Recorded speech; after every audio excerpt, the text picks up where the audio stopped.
All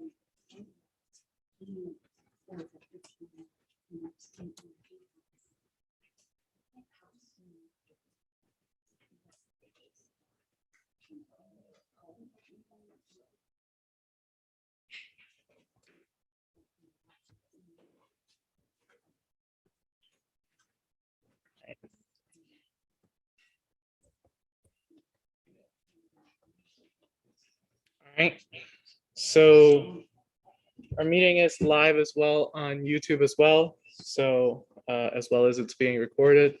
So let's get ahead and get started here at 6:04 p.m. I'll call this meeting to order.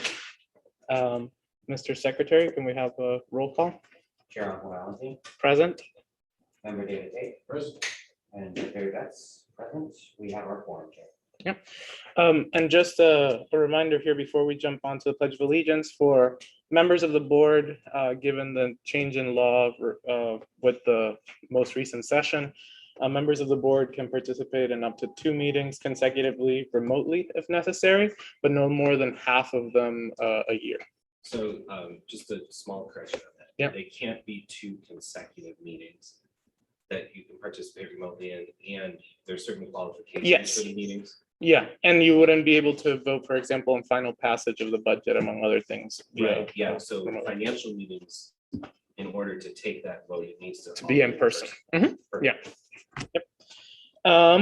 So let's move on to the Pledge of Allegiance. I have a flag over here.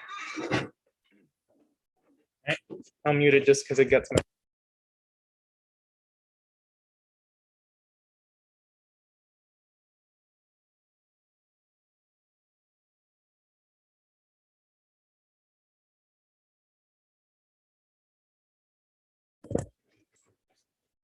All right, so we'll move on to the approval of previous board minutes.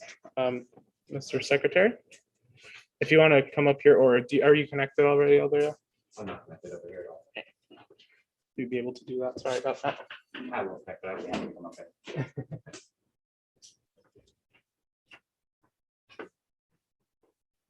I have 2 sets of minutes for us to review. Let me make sure I've got my dates correct here. So the oldest set of minutes we have are from June 29th. We met and called to order at 6:17. We had our roll call. We had a full quorum of the board. We did our Pledge of Allegiance. We reviewed and approved minutes from the morning's emergency meeting, as well as the previous regularly scheduled meeting. We moved to put the trustee under oath. That was litigated with our attorney as well. In lieu of that, we had our fire update. Let's see here. We tabled the trustee update after lengthy public consultation with the council.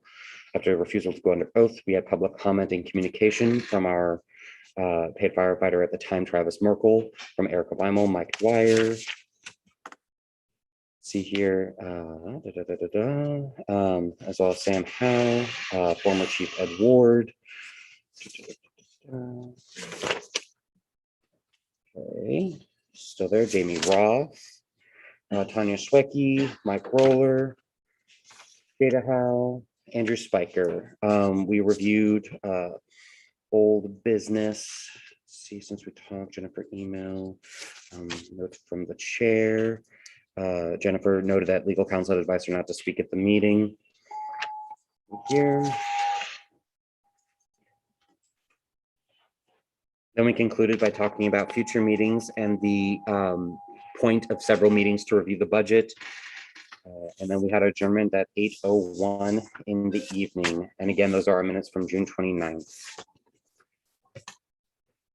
Do I have any edits or corrections to those minutes?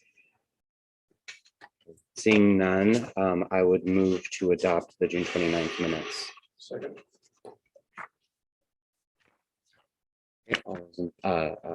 Can I get that with unanimous consent? Yes. Consent, excellent. I'll sign that in a minute. And then most previously, we had our meeting on July 27th. In attendance, we did have a full quorum. We, of course, did the Pledge of Allegiance and approved the, actually, I moved to table the meeting minutes at the time I was attending remotely during this meeting via Zoom. So we went ahead and tabled that until this meeting. We just approved those minutes. We did No update from the trustee's office, same reason, lack of counsel. We did have an update from our fire department at that time, and most previously, 669 runs year to date, 86 from the first of the month. And again, this is July, and there were 19 fire runs. We were supposed to review the trustees' 2022 budget framework. We did receive some documents, but none of them were actually the budgetary presentation. We had questions from members of the board, including member David Tate, as well as myself and the chair, requesting specific information from the trustee. Again, we then moved on to public comment following remarks from the board. We did have, let's see, several comments from the deputy fire chief, from Deb Felix, and the chair. We tabled old business at that meeting, including this the resolution for township guidelines, the resolution to move money to pay for council. We reviewed budgetary considerations for the cemeteries. Member David Tate spoke about that regarding the frequency of mowing contract information, and necessary upgrades and maintenance. The chair did move to table that, which passed with unanimous consent. Consideration of contract between Wabash Township and the Wabash Township Fire Department Association. The chair moved to table that as well. Then we went into our future meeting dates, including this meeting where we stand today. We concluded our meeting that evening at 7:01 in the evening. Do I see any additions or amendments to the minutes as presented? Seeing none, I would move to pass these with unanimous consent. Excellent. Okay, seeing no objection, these minutes are adopted. Thank you. You can stay up here for a second. Since I know that it's not actually on the guideline, but I know I've spoken with Secretary Betts earlier about we're hoping to move back to requiring masks. I know that we are we'll have to talk about what the guideline specifically would outline, but for this meeting we didn't have anything, although we did encourage people to use masks. But I'll give Secretary Betts an opportunity to speak as to why. Absolutely. I did choose to wear a mask today. I am a type 1 diabetic, so I'm more vulnerable to a lot of what we have going on. In light of that, I also brought masks if anyone's interested, fresh masks. So happy to hand them out and support you guys in that way too. And just so folks know, I am vaccinated as well. Thank you. Mr. Chair. Yeah.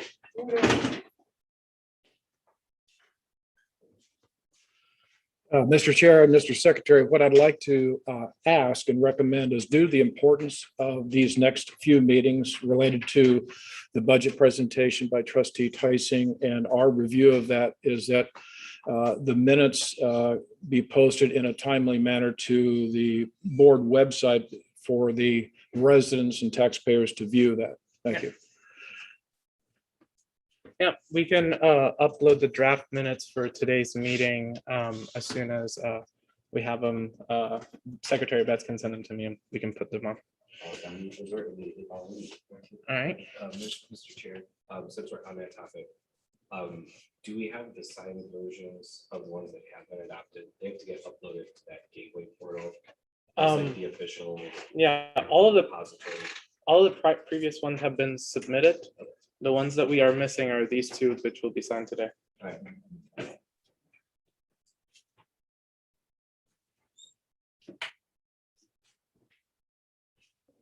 And are you saying that they've been submitted to Gateway or? To the trustees. Okay. All right, moving on to agenda item 5. It's a trustee update, township update. The first part being the update from the office of trustee. So you can come up here and speak.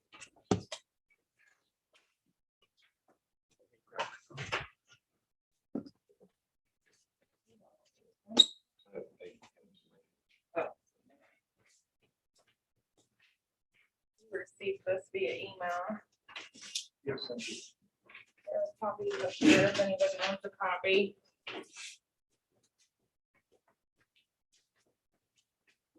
So to confirm,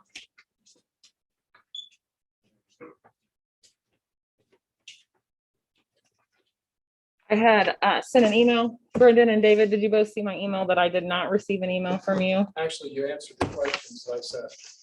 Okay. Thank you. The only other, I didn't send questions. The only questions that I had were the ones from the meeting.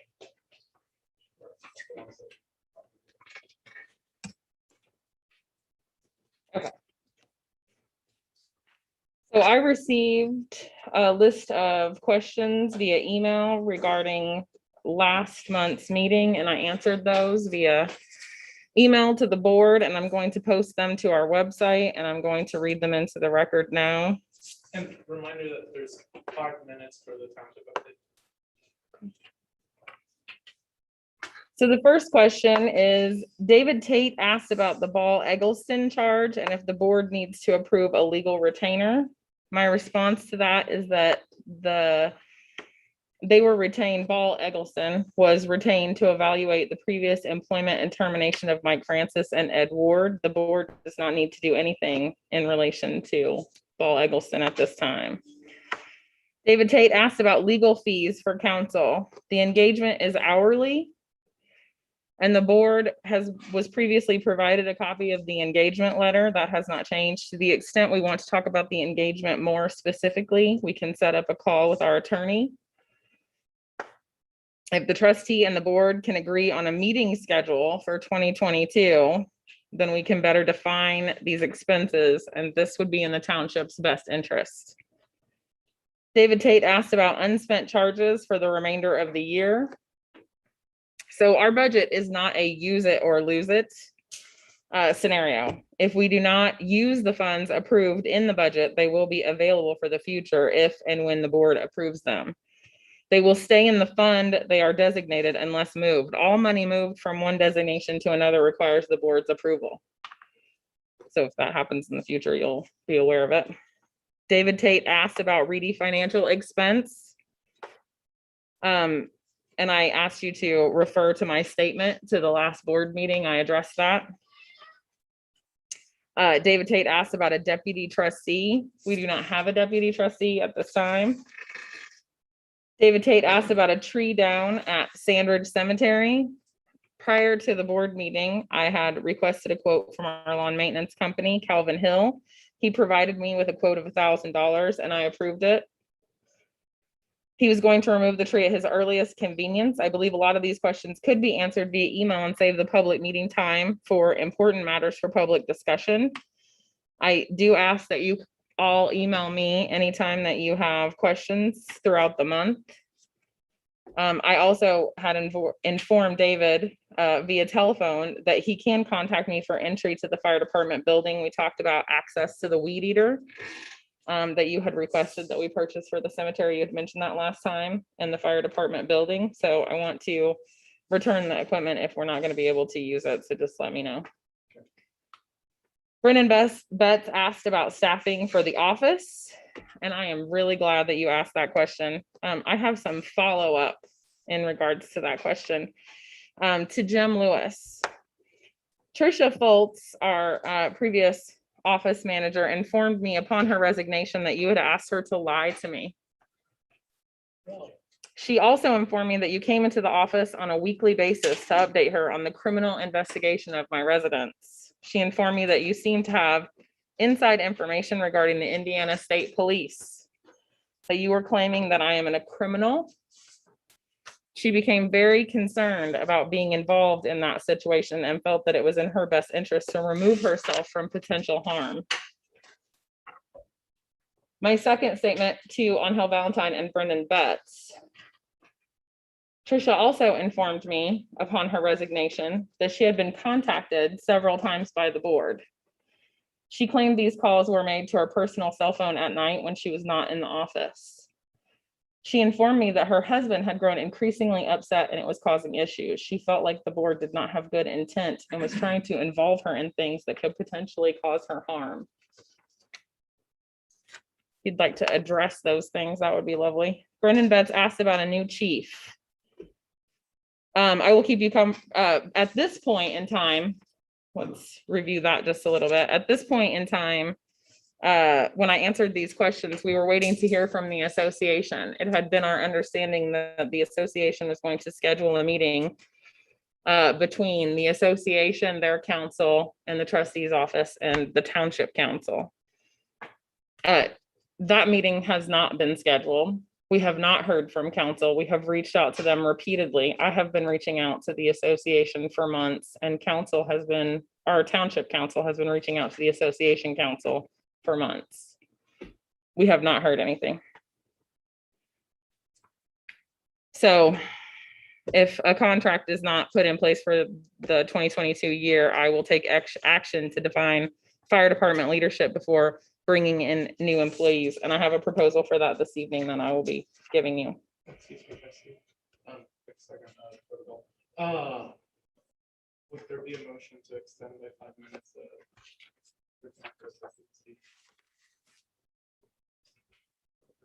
There's a motion. There's a second. All those in favor? So Angel sent me the following questions via email. Number one, okay. I'm sorry, what's David? These are his questions. These are actually my questions. Which numbers are your questions? Oh, all of these are David's questions. I think he answered them twice, but thank you. Okay, Except the niches contract. okay. Okay, so I received an email from the board. Apparently, it was David's questions that I received. Number one, the projected amount of savings in Fund 1111 and Fund 101 up through December 2021 as a result of having no full-time paid firefighters and township clerk. I understand this may change if a hiring is made during August to December, and the budget proposal will reflect that change. So from Fund 1111, this is my response. We have a chief salary of $63,859 and firefighters of $169,894. And then in Fund 101, we have the office staff of $20,047. And as a quick point of clarification, those are the funds remaining in the statement, or are those just the funds as a whole? Those are just the line item. No? Would that be the savings? Is that what? I will clarify that for you via email.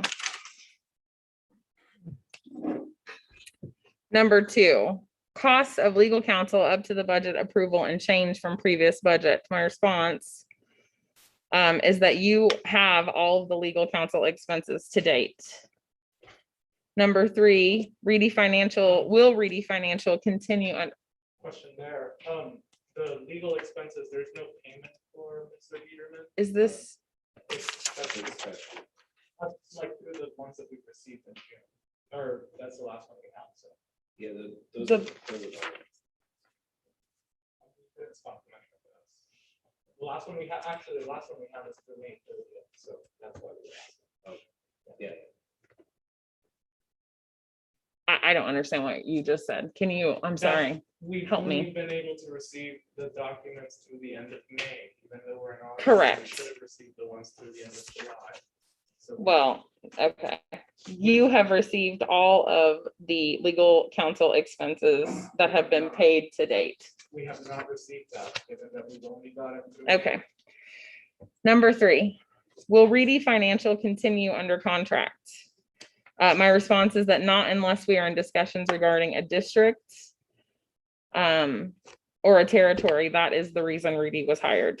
Number four, explanations of costs related to Ball Eggleston. You got that. Number five, you got that as well. Number six, those were from above and have already been answered. Number six, contract with cemetery maintenance and explanation of rise in costs. David notes here that he cannot find a signed contract with whomever is doing the mowing. So Calvin Hill is doing the cemetery maintenance. We received proposals and chose him from for a number of reasons. Cost was among the decision, and it is a disabled veteran business. And he expressed a desire to raise the quality of the maintenance to the cemeteries. I have been very happy with Calvin and will continue to use his services. When I first came into office, the person completing the mowing at that time explained to me that they were very unhappy with the pay for the cemetery maintenance, and that it had been explained to the previous administration that the price would be going up. So the price of the maintenance would have gone up regardless of continuing that contract. That was one of the reasons why we made that decision. I have been out to the cemetery numerous times to find where the maintenance person had run over, or I had been previously, had run over American flags and other things that was not acceptable. And so that was one of the other reasons that I made the change. Let me ask a question.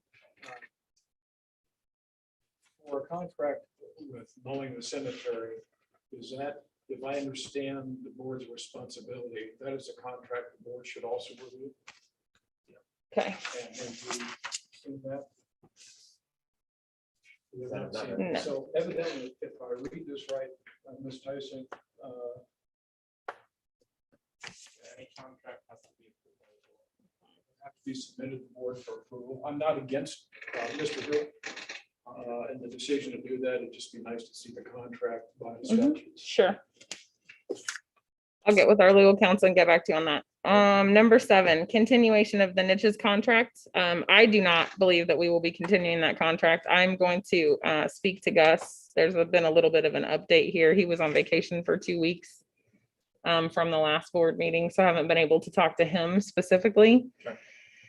But I do not believe that the maintenance being performed this year is at a level expected by our community, and it's not what I agreed to. So I will be addressing that continuously and then potentially ending that contract. And then would Mr. Hill That's then, correct. end up mowing the northern part where Dishes has been maintaining that? Would that be? He would take that. I would not separate the contract out for cemetery maintenance from, so it will be whoever is doing the cemetery maintenance for all of the cemeteries will be doing all of The Sandwood. question was, just the southern part was being mowed, and I think Dishes was doing something on the northern part. conservation work. Doing the- Right, but that's in relation to the niches. Right, so if we don't continue with Dishes, then Calvin Hill would then mow the whole. The cemetery. entire cemetery. Including the plants The, that we're trying to preserve, so, I'm sorry, what? including the plants that we're trying to preserve. Right, so if the niches contract is ended, that was the entire preservation plan. We, the township, do not have a preservation plan on our own. That's a niches agreement. Simple thing is that we could talk, if you don't want to continue through niches, we can still talk about like keeping certain areas that do not have graves. And that how the vast majority of the population of the hills of thistle, keeping it from mowing during the times when it's producing seeds. So that it can- Okay, if you can put that in an email to me, that would be great, because I still don't understand what you're talking about. Number 8. Your question is, will there be a need to submit another request for an emergency loan? This is my response. I will not submit a request for an emergency loan unless the board and the fire department are in agreement upon a district or a territory. It is my belief that the best interest of the community has not been served with the current emergency loan money. We ask the residents of the township to trust us with an increase in taxes to complete a territory or a fire district analysis, and we have not fulfilled that obligation. Yeah. Unless the fire department agrees to meet regarding the long-term financial health of the township, we cannot move forward with these discussions. I have eliminated the need for any additional revenue by eliminating the full-time paid staff positions. Our expenses are now in alignment with our tax revenue for the long term, and the township is in a good position financially. So I'll go for another point of clarification. You addressed the question previous. Question 7, my question regarding staffing. It seems you've shared an anecdote rather than answering the Number 7 question. is staffing. Oh, up here. Brendan that's asked about staffing for the office, previous question, that's correct, previous set of questions. Yes. So again, you shared an anecdote, Yeah. a personal story, somebody else's personal story, which is interesting, but it doesn't address my core question of Sure. what staffing level do we need to have to meet the demand on our services? So I'm asking you to address these things. Hmm? Those I'm things are asking to relevant address to these the- things. First Okay. off, the questions you asked are relevant. Also, Okay. it's very Thank you for your obvious time. that you were hired, so, like, it doesn't matter that much. Well, I was just hoping to get an understanding. of Yeah, we- what- so that what level of that means to accurately and properly apply the process of that. That's the core. So I really struggle to understand why I'm reading so much about Trisha Foltz in this answer. So thank you, Ms. Dicing. So just for clarification, so that I'm current and on top of what the board is to do and what your responsibilities are, and thank you for the presentation, is I would hope and assume by our next meeting that the June, July, and August reports are in so that we can make a calculated and informed decision, and that the contract for Mr. Hill will be submitted. I'd also like to say, if you want to return that weed eater, that's fine, because if Mr. Hill is going to mow that, then there's no sense in me going out every 2 weeks and spending 8 hours out there. And so we can return that weed eater, and thank you for purchasing that. But I think it's And it has not been used. is that correct. That's correct. But I think it's relevant at this point in time that in order for us to do our job, that we see those monthly statements and the contract review. And I think with Mr. Hill, the contract review is going to have to stipulate if he's going to mow the whole thing or just part of it. And if we're going to deter the niches from participating, I think that's going to take another discussion point. Thank you. Before we move on to the next bit here for the fire update, I would just comment, one, that we do need those reports. Those were, as we've said repeatedly, we've asked that, I don't know if I'm being clear or not, like, obviously, we have meetings that are regularly scheduled on the third Tuesday of the month. We've requested that certain information, including number of township assistance requests, number of township assistance approvals, and amount distributed in township assistance. All of those things have been not anything that pertains to anyone's individual private information. Let me wrong. But in addition to that, just the general financial statements on a monthly basis, we've requested them since December. That, let's say, for example, that we're looking at February.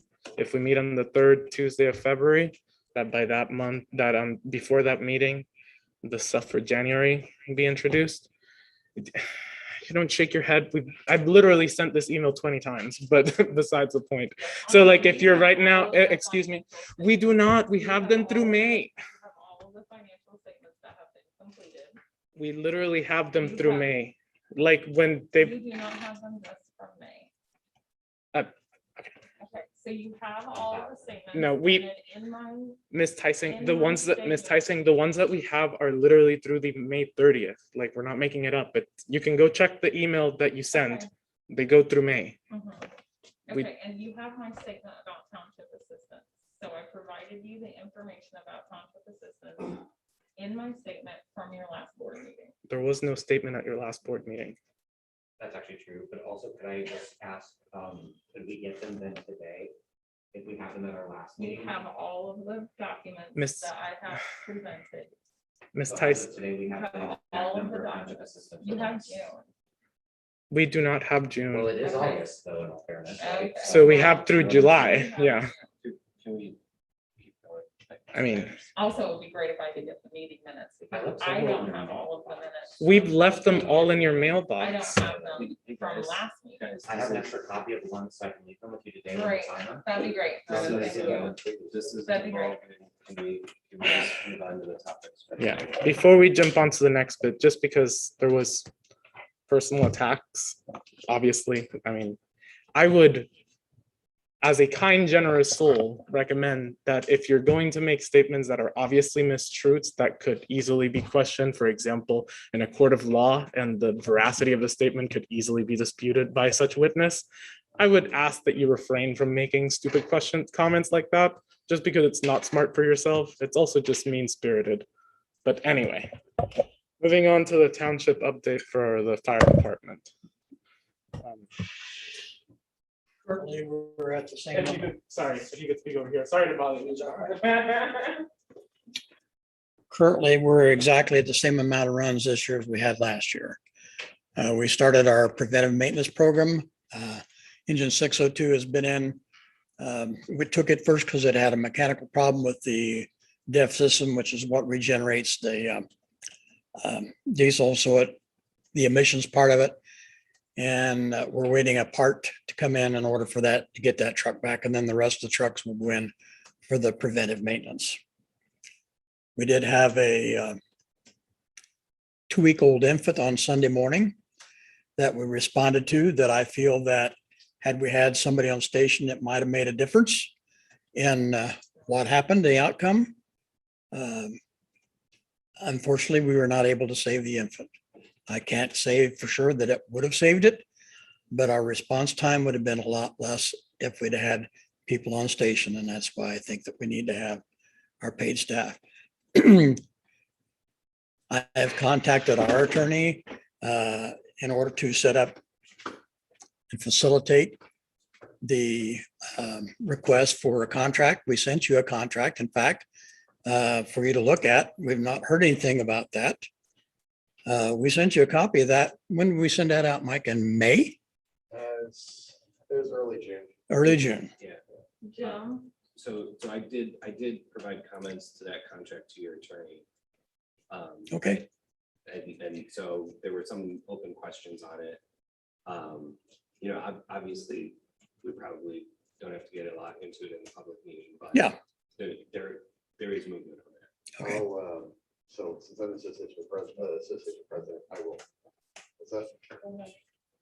I will, since I'm assistant president, I'll make contact with her attorney and find out where that is. There's obviously some service communication. If you guys are communicating with her, so we'll just make sure, I'll take some action to make sure that's getting communicated. Okay. Yeah, I appreciate that. So in the last board meeting, in my statement, I put out the fact that we had been trying to reach the Yes. association council for In our months. last board meeting, there was no statement. Your Didn't last make a statement. There was no Yes, there statement. was a statement provided to the board prior to the board meeting for you to read into the Oh, record. the one that got sent. 10 The minutes one that before. I sent you an email and asked you to post. Yeah. That's all I have to So in report. my statement from the Um, last meeting, so, it was in well- there that we have been trying to reach the association council.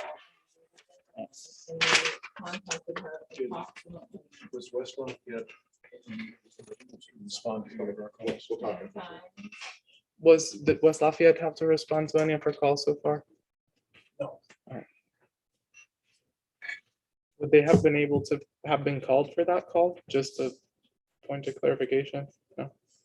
And can I ask you one question? You said you have the same number of calls as last year at this time.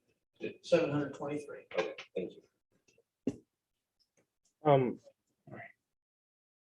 We have a point on the agenda for the initial 2022 fire department funding framework. We'd asked during the last meeting for a line item breakdown so that we could discuss that today. We didn't receive anything, but there's an opportunity if you have for presentation, I guess. Yes. Then you can come and, do you have the documentation that you can provide to us? Yes. Thank you.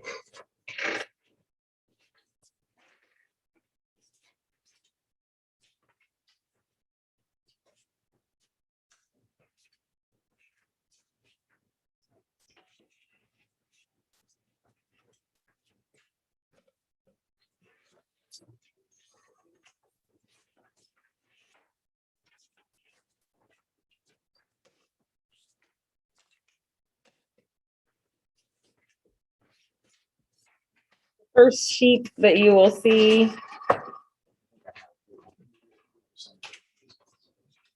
Again, for clarity, for people who are not following all of this, I'm sure that some people are confused. We're confused over here right now. So I have been trying to schedule a Give us a meeting second while with we the, this When we is, try to Yeah, I organize the can't take notes. I'm paperwork. sorry. I'm sorry, trustee. I can't take notes right now.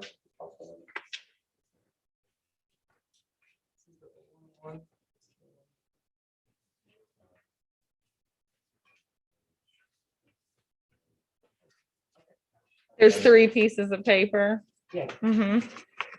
So the first one I'm gonna start with, at the top says Wabash Township Fire Department. So again, there may be some people confused as to what is happening up here with all these conversations about meetings. So myself and our township council have been reaching out to the association since April of this year to put a contract in place for the 2021 year and also to discuss 2022.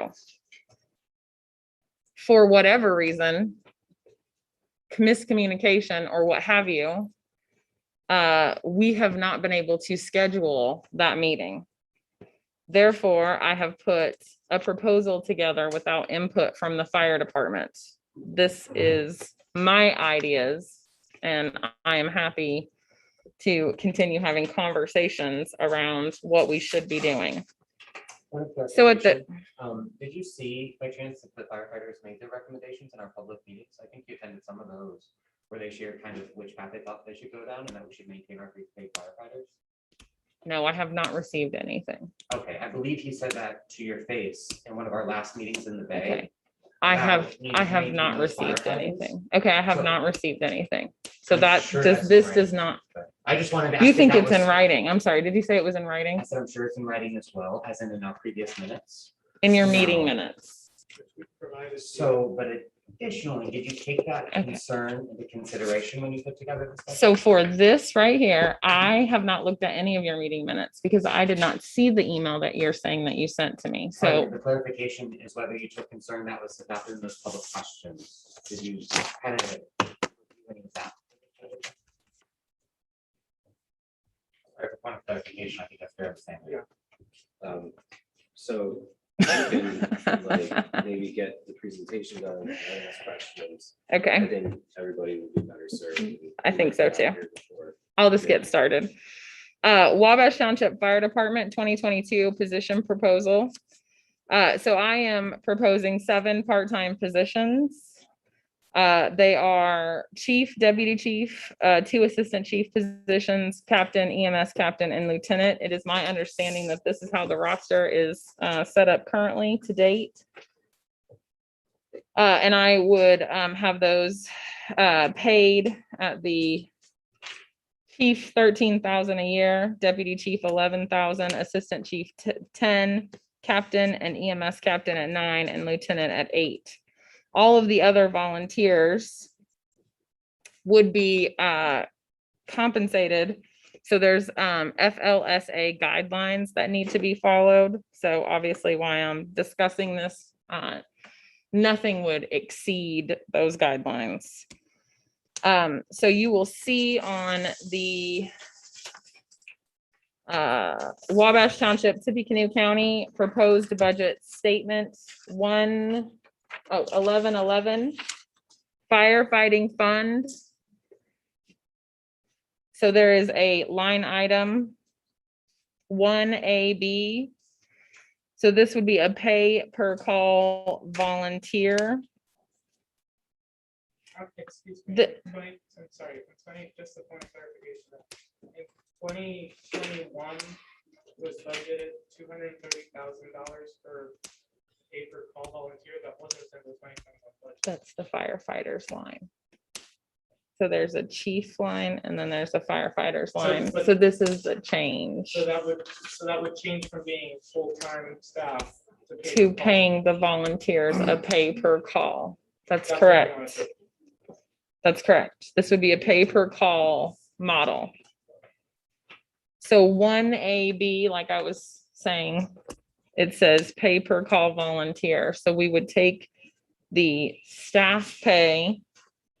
And also I have added in a few, you'll see that that line item is larger than it was last year because I have taken and moved some things up into that line to try to make it easy to follow, such as the allowances line that would have paid the volunteer allowances, and I've moved it up there.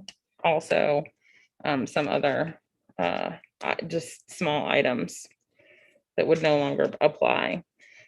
So we would take that, the final number. I'm not saying that this is the final number. I'm just trying to give you numbers for you to understand what's happening. But we'll have to look at the final tax levy and get that final number, and we would divide that out by the number of runs for the year times the average volunteer per run, and divide that out. And again, that would not, that could not by law exceed those FLSA guidelines. So we will take that into account when we do that final number for what will be paid per run. Okay, ask a question. Under 1B pay-per-call volunteer 2021 budget, was that specifically listed under pay-per-call volunteer? 1B, Oh, yes, 1B pay-per-call volunteer. 1AB. Oh, 1ABB. Yeah. Okay, I'm with you. That I'm with you. 290, was that listed as pay-per-call volunteer under 2021 budget? That's the firefighters. Those were the full-time positions that we had available that were, Her answer is no. in other words. So. that's correct. We have not been paying per call. This is a new model. That's Okay, so correct. I'm just confused as why the 2021 budget was listed under pay-per-call volunteer. To show you that how much money we had in that line item for full-time staff.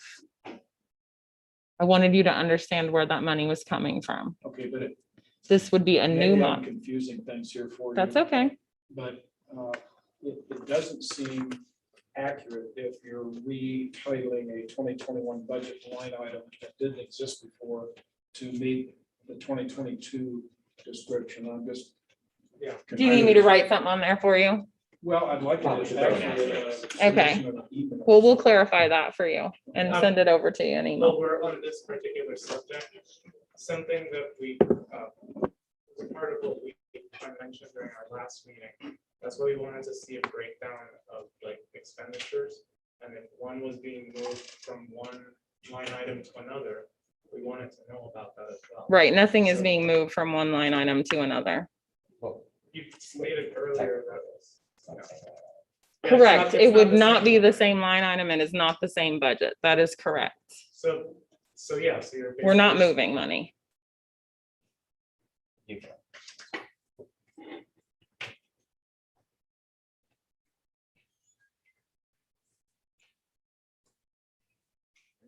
Great.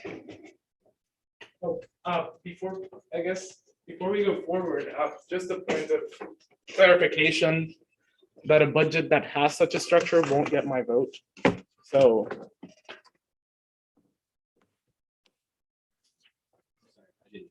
I said a budget that has such a structure and moves towards a pay-per-call volunteer structure would not get my support.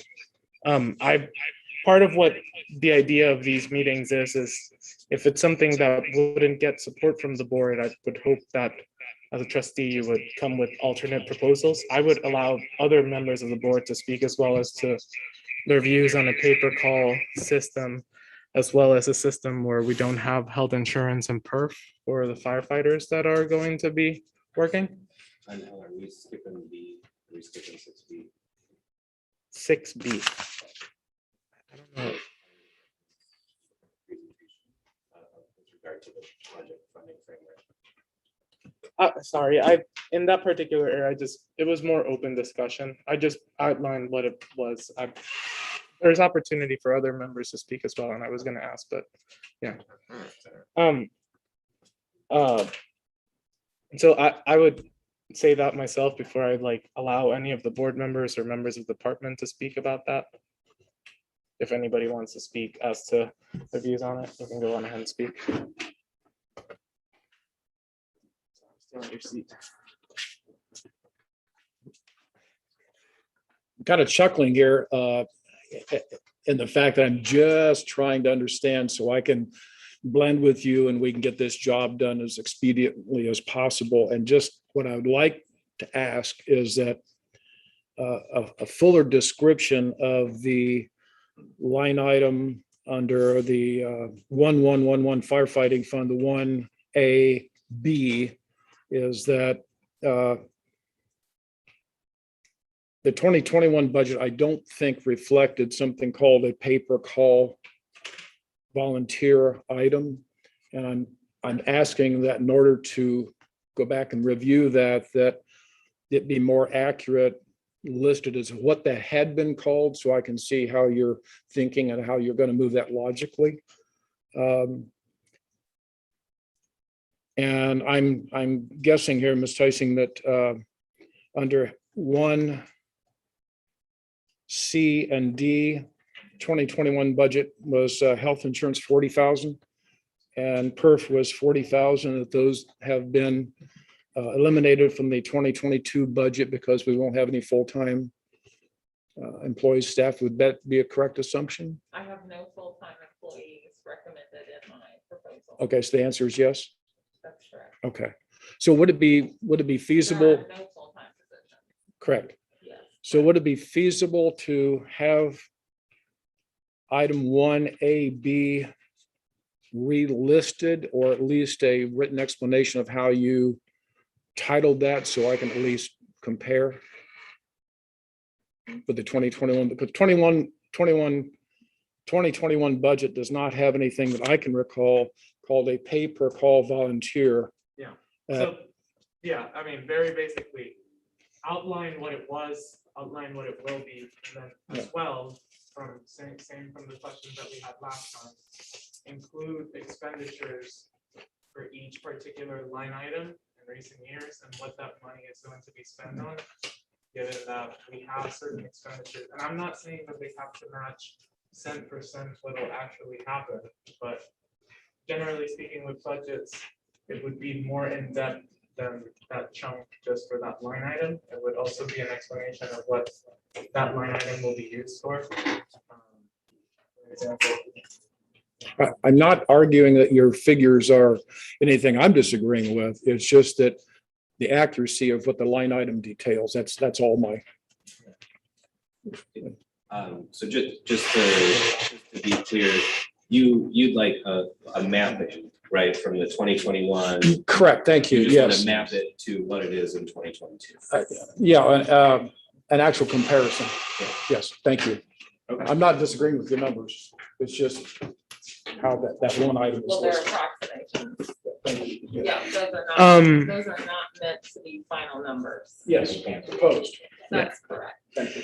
Mr. Betts, would you Those like are to not speak? Intended to be my final proposed numbers. I- They are an estimation. We, How I see them. Gotcha. yeah, the proposed comes in September Correct. 7th. Mr. Betts, you can come and speak.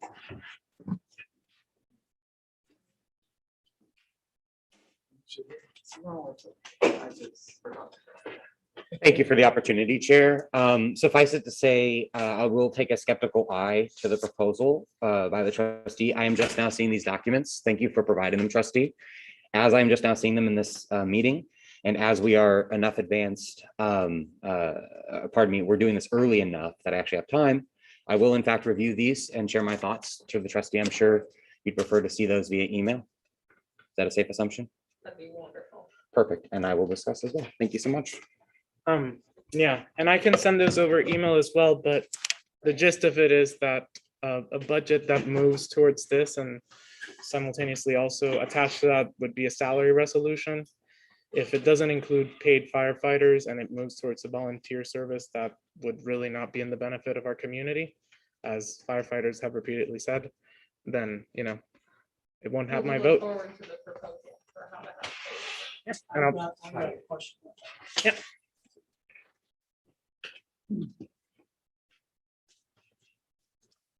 I noticed that you have kind of two things that you've zeroed in on, either a fire territory or a fire district as permanent funding to go forward with a paid fire department. That is what Reedy Financial has. I noticed that, yes. If there was a third alternative to that, that would provide funding into the future for a great number of years, would that be something that you would be open to Yeah, discuss? we haven't seen anything like that today.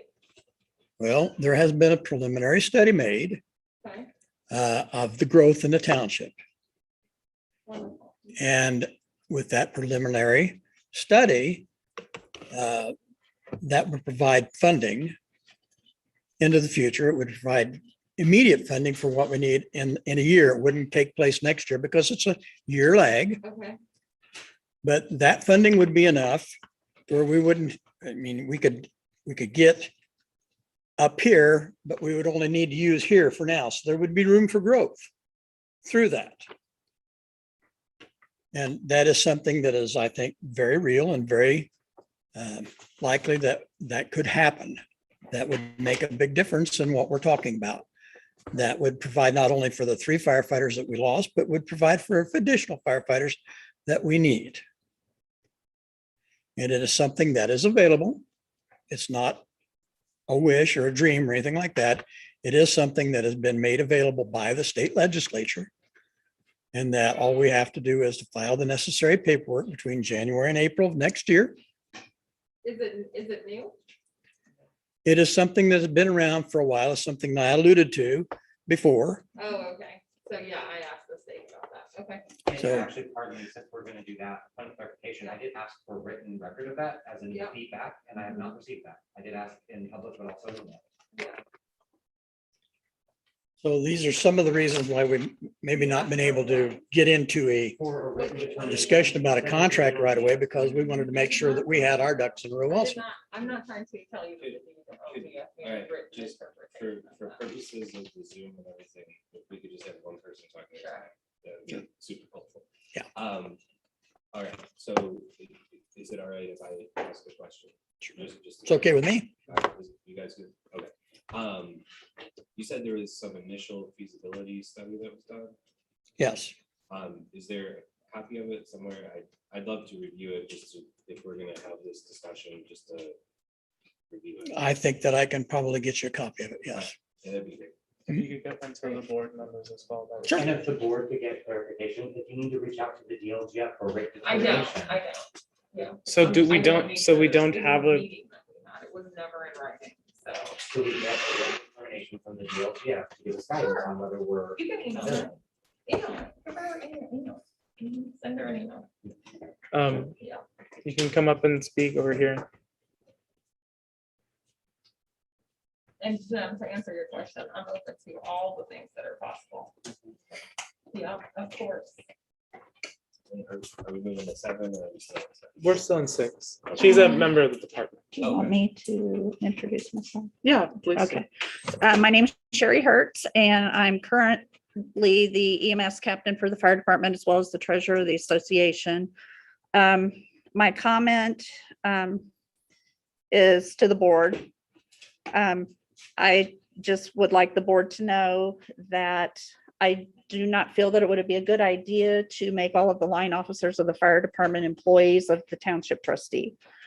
I believe that's going to give her additional control over what is done within the fire department, and I do not believe that is a good idea at all. I would not want to keep my position under those circumstances.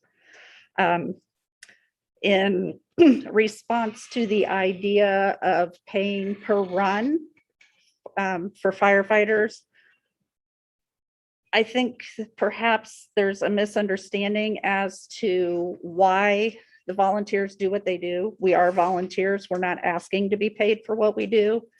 I do not think that paying per run will increase volunteerism with the fire department. That's all. Thank you. That's, I'll comment on that. That's an accurate understanding from what we know from our members of the department. And it's part of the reasons that we've outlined that paying per volunteer or paying per run wouldn't really work as a feasible model for a department, especially our department our size, with an area our size. So again, to reiterate, I'll send you an email that outlines specifically, but anything that looks anywhere near this is not getting my vote. So any other questions from members of the department or? I would actually want clarification again, and I guess it's just a question, but I'll phrase it formally. So obviously there are no benefits, right? Sure, but there could be benefits provided. That's cool. Not here, but just to clarify, there are no full-time benefits. Trustee, did you run on that last time? Yeah, so I think when you say no benefits, there are certain statutory benefits that are there, like insurance. and That's not what we're referring to. We'll outline it more specifically. I believe what Mr. Betts is speaking to is benefits regarding health insurance, retirement, et cetera, that type of benefit that goes just above the bare minimum. That would be correct. I would just be- Budget that I have proposed is within our current tax levy. So was our past one, but Without emergency loan dollars. we still have additional money that was appropriated and moved through the $500,000, for example. So we have a couple of years worth of. So this budget is meant to be a long-term financially responsible model for the township without. It's a model that would fail our township and would not get my pal. Any other questions from, Okay. We have Uh, a question. Shreki? Asking a question. No, that's empty. oh, NC, sorry, I'm sorry. I'm still learning the names, I'm sorry. Alan Insinger, current quartermaster and former lieutenant, 2 stints. Personally, I don't agree with this proposal because there's one line item here that the quartermaster was not included. And as quartermaster, there's a lot of time devoted to issuing equipment, taking equipment in, and dollar amounts that equipment is worth. Question: what is the Can I just FL? respond to that really quick? To your first point. I think You it was mind one if I- question, Okay, I'm asking if you might. and you're out of order. I would- Please continue with your question. The question I had was, Literally everybody this whole meeting. I think we can. Okay. All right. I'm sorry. Go ahead. you have here the volunteer amount should not exceed the FLSA guideline. What is the guideline? Yeah, I'd be happy to answer that part. So I did an analysis on this. There are a lot of townships in the state that have gone to this pay per run model. In 2006, the Department of Labor put out an opinion letter with regard to how much a volunteer could be paid to still be considered a volunteer. And under that letter, it's 20% of what a full-time person would be paid for the same services. So that's the max. And so a lot of townships will structure their pay per run model that if the someone's asking if I can. Yeah, no, that's entirely. Actually, this is a great question. I was hoping someone was going to ask it. So just a point of clarification with regard to the FLSA standards. In 2006, there was an opinion letter put out by the Department of Labor that defined what could still be considered a volunteer and receive compensation. So under the state law, there's a $200 payment, right? $100 for uniform and $100 up to $100 for use of vehicle. Under the FLSA guidelines, payments can be made up to 20% of what a full-time person would be paid. And that would still be considered quote unquote nominal income. So the people would still be considered volunteers. So under what had been happening this year, I believe the top paid person was around 55. I'm just spouting this off the top of my head. Something along those lines. So it would be 20% of that would be the maximum allowed. And so the calculation would be based on the number of runs, the average number of people that go on those runs. And then we would divide out that amount to make sure that a pay per run would still be under that threshold. And so people would get paid per run, but that total amount would have to be under that 20%. And so in order to do this, we would need an analysis of how many volunteers were actually going on each of these runs and the number of volunteers that, how many runs each volunteer went on. So we could make sure that that number that's established wouldn't put someone over that threshold. Are there any other questions about that calculation or that opinion letter? You said that other townships around the state have adopted this? Yes. Method. Could you name one or two by chance? Yeah, so McCordsville has adopted this. They pay $100 a month if you're, I think it's 24 hours of service a month. If you're at the station for 24 hours, you get a flat $100. And then each run while you're on call that you go to, you get $15. And each run you go to when you're not on call, you get $10. And so based on the number of calls that they have in a year, that keeps them under that threshold for the amount of money someone would get. And then there's that $200 for uniform and for travel. And I'm sorry to get too granular. I understand if you don't have on. Mhm. How does it relate compared to ours in terms of runs and such? So they didn't publish that information. Do you have the size of the township roughly, or the area they service? Well, so McCordsville would be, I mean, that's in like northeast Indianapolis. So it's right outside of Marion County there, but it's not the town of Fishers. So it would be that area, geographic area outside of there. It's probably pretty, I mean, I'm not a geographer, but probably pretty similar in size to And the population? pretty similar in geographic area, which if we're talking about run times, geographic area is pretty critical to that analysis. So is population because of the. amount Well, of runs we have. number of calls, yeah, would absolutely be population dependent. All right, any other questions about that? And I don't mean to speak out of turn. No, I just. All right, thank you very much for your question. Do you have any, were you still doing something? Yes. Last year, as quartermaster, I was put at a cap of $699 for clothing and car allowance. Now, I don't do this for money. I do it for the public. Co-workers that live in the township. But at $699, the cap, that was kind of a slap in the face with the hours that I put in as far as issuing equipment, taking equipment back in, and being available for everybody on the department. That's all I had to say. I'll make sure Secretary Betts that you got that down so we can reference that later. Sure. All right. I mean, I would like to, in the scope of this, I mean, just if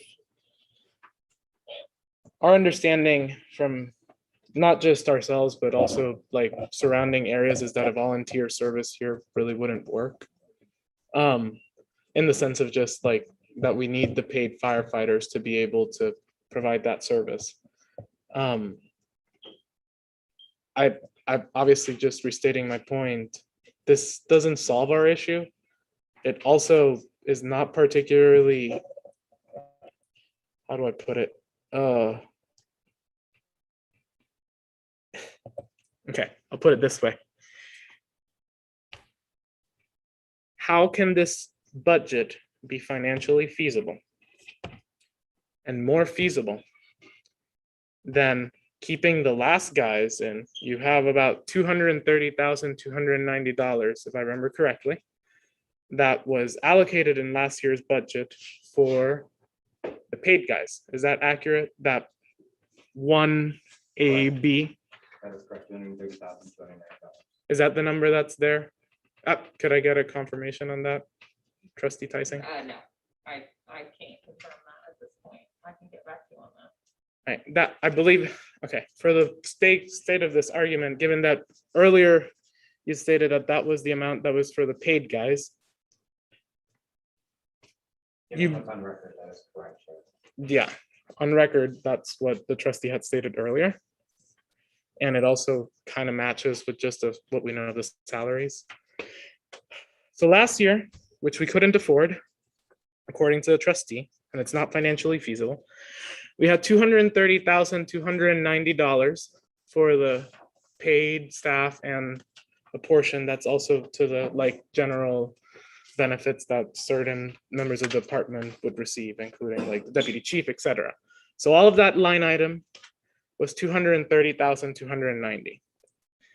And then if you go down, you have $40,000 for health insurance, $40,000 for perf, which comes out to about $310,000 or so. And next year, we can't afford to have those guys at that rate which comes out to, again, $310,000. But we can afford, if you add up those three line items, to have a pay-per-call volunteer that is going to be $120,000 more expensive than the line item that we had previously, while reducing the other two line items from 40,000 to 0, which would decrease it by 80,000. So we can't afford to keep the paid guys, but we can afford to go up about $55,000 in expenditures. Is that accurate based on like? Are you asking me a question? Would you like my response? Yeah, Okay, so we would back into that number. So we will take our tax levy. So some of these items on this list are hard numbers, right? So for instance, if you look at, supplies, medical, utilities. yeah, you can come up and speak.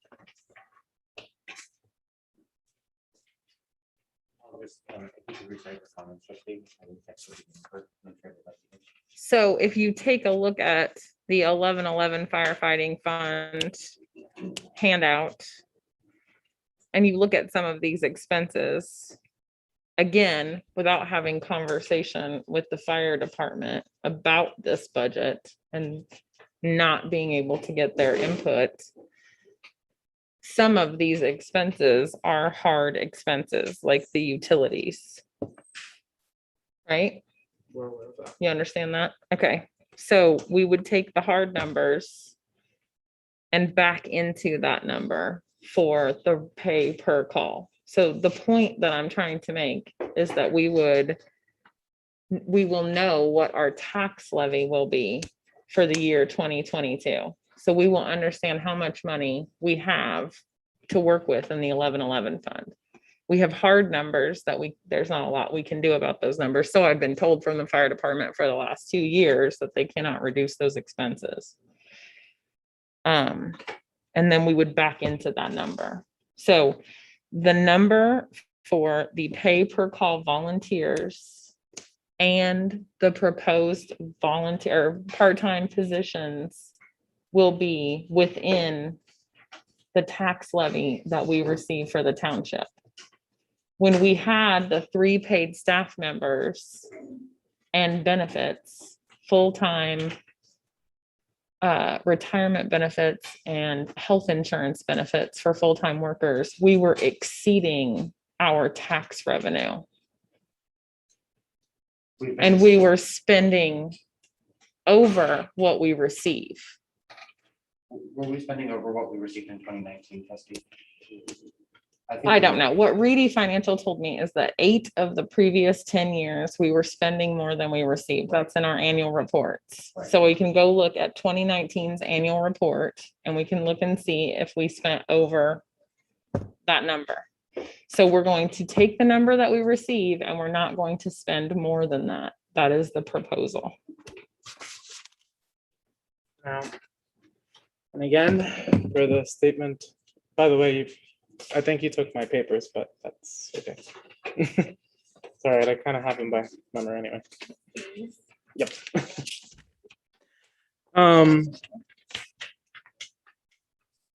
That still does not really answer the question in that. So if you were to look at, for example, the amended budget order for this year. Sorry, I'm pulling it up here because Shelby. I'll just clarify real quickly what you're saying. If we're gonna spend the money anyway, why would we spend it on it? Yeah. The simple point. That's very simple point, right? So we have allocated for this year, this is the amended budget order. We received $607,000 for fire protection. For the 11111 fund. That's our amended budget order. On top of that, we also received approximately $20,000 from miscellaneous revenues, or that's what we're expected to receive. Those numbers aren't finalized until later on in the year. It's based on, and speaking with our financial advisor, that was the number that he told us to look at. So we have 607, that's from the DLGF amended budget order. We have then the information from miscellaneous revenues, including excise tax, vehicle tax, etc. Those come to about $20,000 for this particular fund, for the 1111 fund. Which comes out, if I remember correctly, and I have it on a spreadsheet on our website as well, to $627,000 for 2021 for the entire fund. My point still is that the budget that you have written down or outlined for 2021 falls within our amended budget order. The 2021 budget that you presented falls within our amended budget total expenses. But next year, instead of keeping the same thing with the paid guys, you're choosing to do a volunteer service instead, when you literally have from last year's that we can fall within the amended budget order. Like, very basic. That's just frustrating. So on L, are you subtracting out the funds from the emergency line from that number you're giving, that 600,000? Because I don't think you are. Yes. Yeah. Yeah. Okay, well, And Okay, so just to clarify, let me, yes, you may, you are. if you want, you can speak. You to it. are. Well.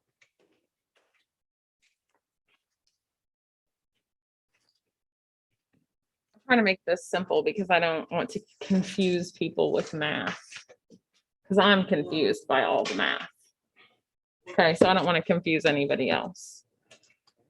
I'm proposing that we spend less money than we have in the past. My statement to you is that with full-time firefighters and benefits, we were spending more than we were bringing in. That just simply doesn't reflect the number here. You're saying that you want to spend. I'm saying these numbers are not the final proposed numbers. So you're am gonna, putting so the final in- proposed we numbers do would be not much have- lower than that. Potentially, yes, we don't have the final numbers at this point. It will be less. Well, yeah. Okay, We are have not, I'm not proposing that we spend more money. with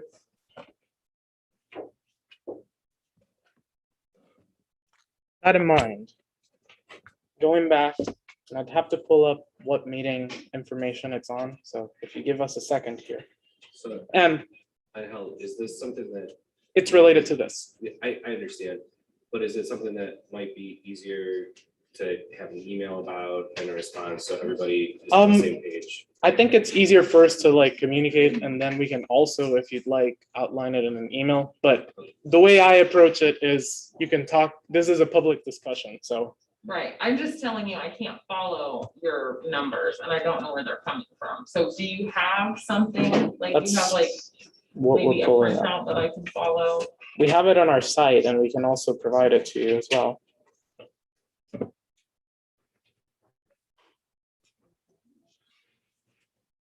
Since we didn't have any information from you, we weren't sure what we would need. Yes, we didn't get your agenda It's posted. posted on the door of the fire department. Yep. So our council has requested that you email the agenda so that we can prepare documents and send them in advance. As we've communicated We have previously, communicated about that many times.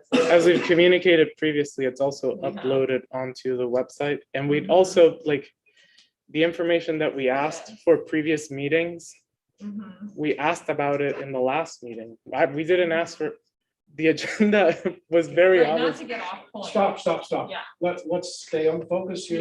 Yeah. You're We- getting off. So let's So- go back to Mr. Anderson. Yes. Back to So- your comment. We didn't get the documents because we didn't get the agenda.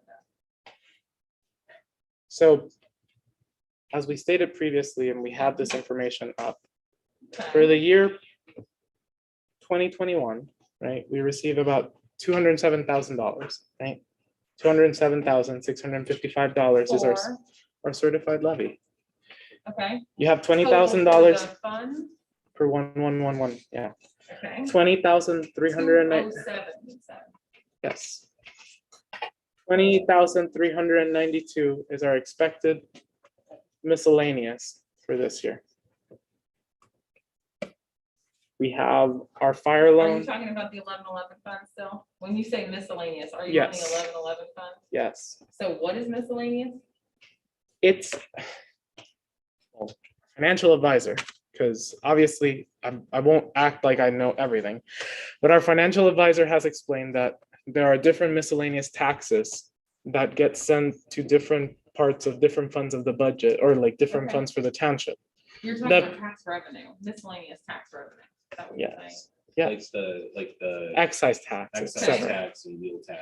Yes, so we receive it, Okay. we're expected to receive 20,392. That's the estimate on the gateway from what, they provide, Okay, which means that we would have had between that and the remaining fire loan at the beginning of the year, would have had about, with the fire loan. yes.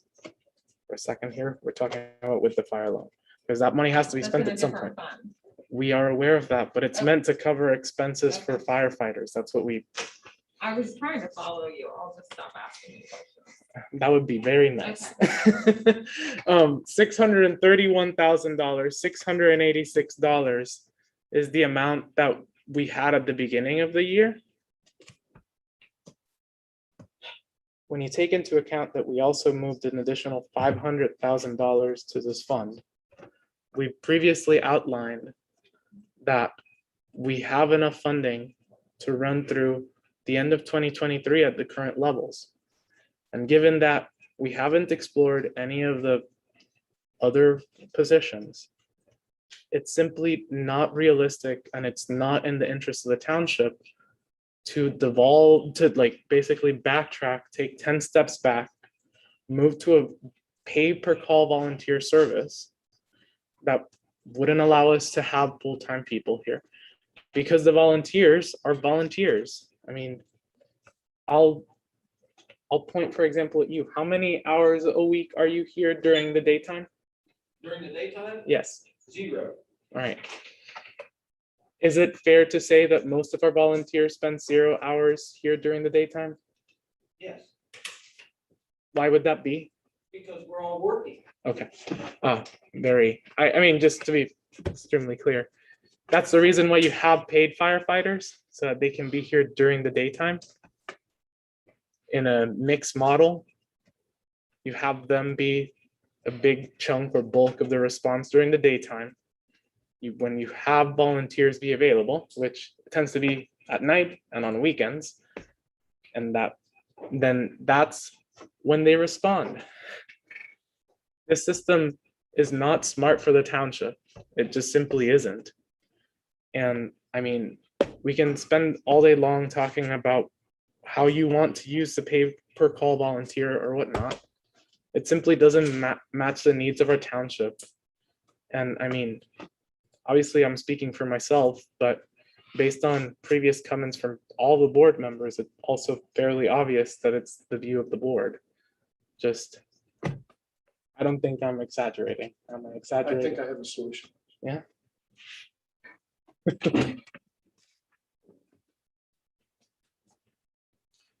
So Ms. Tyson, it sounds like you're open to options that would still provide the level of fire protection that we've grown accustomed to. Would that be an accurate statement? Are you asking what my goals are for the? No, budget? no, I'm just saying that as a trustee, one of the responsibilities is to provide fire protection. And it seems as that we're both looking as to provide the most optimum level of fire protection for our unincorporated area. Would that be an accurate statement? Okay. So it seems like we're stuck between, Within our budget. correct. Okay. It seems like we're stuck between some options that have some critical disagreement. Okay. Would an option that shows that we have the funds available to pay for full-time staff, if it meets the budget requirement, and it doesn't cost any more in a debt revenue, would that be something you'd be amenable to discussing? I'm not talking about approving, I'm just talking about discussing. So are you talking about using the emergency fund funds? Is that what you're talking about? Yeah, I'm talking about using the funds we currently have that would fall into fire fund. So the conversation that I am trying to have is the long-term We're talking about next next year. year. Okay, That's- understand. So let's look at 2022 and 20, if an option could be made that shows that that we have the funds available. long-term revenue. I'm talking about 2022. No, I'm talking about long-term revenue. But we That's what can't- I'm looking for. That's what great, I'm but trying first to we do. have to approve Long-term 2022. health of our First, we have to approve 2022. Is that an accurate statement? We can't do long-term unless we approve next year's budget. No. Mr. Biederman, is that an accurate statement? I don't think I could take a position on this part. I think you guys have to talk about. Okay, so it seems from my understanding is that we're all working for a 2022 budget. And if we can meet that, then we can look in the future, knowing that that 2022 budget has to at least have some form of significance down the road, that it doesn't drill us into a hole. I think we'd all agree with that. That we don't go into a hole and paying for everything we want. Yes, I am trying to propose. I understand all that. So what I'm saying is if we can show that there's an option available, that there are funds available to have 3 full-time firefighters, is that an option that you would pursue if it doesn't cost us any more? We don't have to take any loans.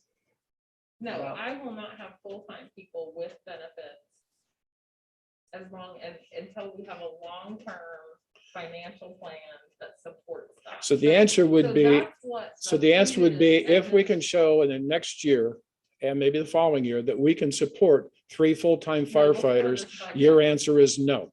No, before this budget is passed. So your I- answer is no. I will not propose a budget that does not support people long-term. So the answer would be, would you support a budget that is financially sound that would include 3 full-time firefighters? Don't look to him. I'm asking you. He doesn't reside here. He doesn't get our fire department That's my- stuff. Yeah, my answer is the No, you're same. not gonna give firefighters. No. You don't want paid people. I would like to have a long. Let the record reflect that essentially it stated that she didn't want full-time paid people. That is a fair assessment of your statement. I mean, in layman's. My answer is the same, quote, no, not until we have long-term financial plans to support that. Yeah. So, and here's where, So again. give me a second, Ms. Tyson, Ms. Tyson, No, I haven't Miss- been allowed to respond. you don't have the floor right now. Give me a second. What? This is like a pretty simple thing. This is a pretty simple thing. What, I think that it doesn't take a genius to like understand his statement. What we're saying is what they're proposing, and I believe if I believe that you and Jim are speaking of the same, in part of the same conversation about being able to like create additional revenue, be able to have sustained fire protection for years into the future. Correct. Obviously, that would be submitted between January and April of next year, wouldn't kick into effect until 2023, the additional budgeted levy. However, we could know earlier than that whether the numbers meet the criteria for the state, because it's a pretty easy analysis to perform. Let me know if this is a fair rephrasing of what you stated. If we can demonstrate prior to approval of a budget that this solution has a high degree of likelihood, and by high, just here spitballing, I'd say 85% as of right now. Percent probability that DLGF would say, yes, your growth has been over this amount, your request has been approved so that you can exert additional levy. If I don't want to speak out like specifics, but I remember The conversation being, how many cents increase on the levy, Jim? Was that the roughly 15% increase. 15% increase? Perfect. I know it's a big number. It's similar, if I remember correctly, to things, for example, like we a township has done to be able to increase additional revenue, given growth. If, As a point of reference, a 5% increase would generate $680,000 into the 1111 fund, so 15% increase would be in the order of 3 times. 1,800,000. $1,900,000. Yeah, roughly speaking. But you don't need all of that. Yeah, so we wouldn't be, But you don't, you Yeah. have to go for the maximum. and It's a then one-time extension. only. Correct. Correct. And then you create levies that would most likely be under the maximum because it wouldn't be the need of the community to go in and spend 1,900,000 a year additional on firefighting. It gives you the opportunity to do so in the future. If something Exactly. comes up, that Yeah. you can increase. And- It gives you a Yeah. cushion. Exactly. And as we all know, that maximum levy increase year over year related to other factors, including the valuation of the township, et cetera. What we're trying to state is, if we would be able to get this information and like see that we have a high likelihood of that being approved, like a very high likelihood of that being approved to go into effect in 2023, because it can't go into effect in 2022, because the deadline to do that would have been this past April, similar with the territory or the district. If we can do that and we can showcase that that's the case, would you be amenable to going in and using the current money that is available to provide the current level of fire protection with the 3 paid guys, knowing that in 2023, we would have additional revenue kick in and we wouldn't have to take an emergency loan? It would be within the township finances. I'm very, and I'll like, and I'll be like very specific. The worst case scenario is that that doesn't get approved and we still have an opportunity next year. If that were the case, I'm not saying that that's what I would like to happen, but let's assume that by some wonder it doesn't get approved. We would still have the opportunity to cut back on services without incurring debt on the township. It's a very basic concept. We don't have to incur debt in the near future. In fact, we don't have to incur debt with the current system through 2023 beyond what we have already like received from the emergency loan to keep services at the current level. Would that be something that's amenable? So I know, I have to stop this part here because this is subject of ongoing negotiations between 2 representative entities. I don't think this has anything to do with, It absolutely, I mean, this goes to the core of it, right? We've asked for these discussions and they're ongoing. And we're gonna talk about all of this. We can't have this discussion. You guys aren't represented here right now. We just have to kind of shut it down. No. And I'm not. here's, okay, so let me rephrase this. Let me rephrase this because one thing, we are one entity, they're a separate one. This is about what funding this entity, excluding these guys, this entity, because the township as an entity, how much we're going to allocate in funding. That's what we're talking about. This has nothing to do with the contract, entirely separate at the moment. Because at the end of the day, she's the one that gets to hire and fire people. Like, we're aware of that. What we're saying is allocation of funds, including a salary resolution, towards those 3 things. Later on, you can have that separate discussion. What we're saying is, are you amenable to that, the allocation of funds? Because we don't get to like just install people that we want, even though we would like to have the people that can be employed. What we're saying is, funding wise, is that something that's amenable? Because this is a bad proposal and we don't want it, or I don't want it. I'll put myself on it. And again, the budget that was proposed is the budget that was proposed. This other discussion is too close to the negotiations between the parties. And so I have to direct the trustee not to answer in relation to that until we can continue the discussions amongst the parties, because it is all impacted. I know it's just like a shade away, right? Not exactly, but But No. I would try to move for something more constructive. Council, as your our council as well, how would you kind of advise the fiduciary responsible body, the financial oversight board of the township? Yep. How would you advise us best inform ourselves on that note? Given that that's clearly our question, as So our council, how can we approach that? So this would be a discussion that would happen in an executive session. we can't have executive sessions on this subject, You generally you speaking. can, because there's a pending or threatened lawsuit in relation to it. And so we can have an executive. There's no session. pending Well, lawsuit. there's not a pending one, but there is a controversy between the two parties here. In the negotiating opinion of the chair, that wouldn't meet the standards for a meeting. On how you guys asked for my legal advice, and I'm trying to give it to you. But negotiating a contract is another a portion of an executive session. And so if we want to talk about these sorts of things, that is a forum to do that. And happy to have those discussions, but we just can't have it right now. And in an open board. The problem that we run into with that is that if we can't have the discussion about the budget because it's too close to the negotiation, and you have to go into an executive session to talk about the budget, you're breaking the law, because like we can't make decisions as an executive session.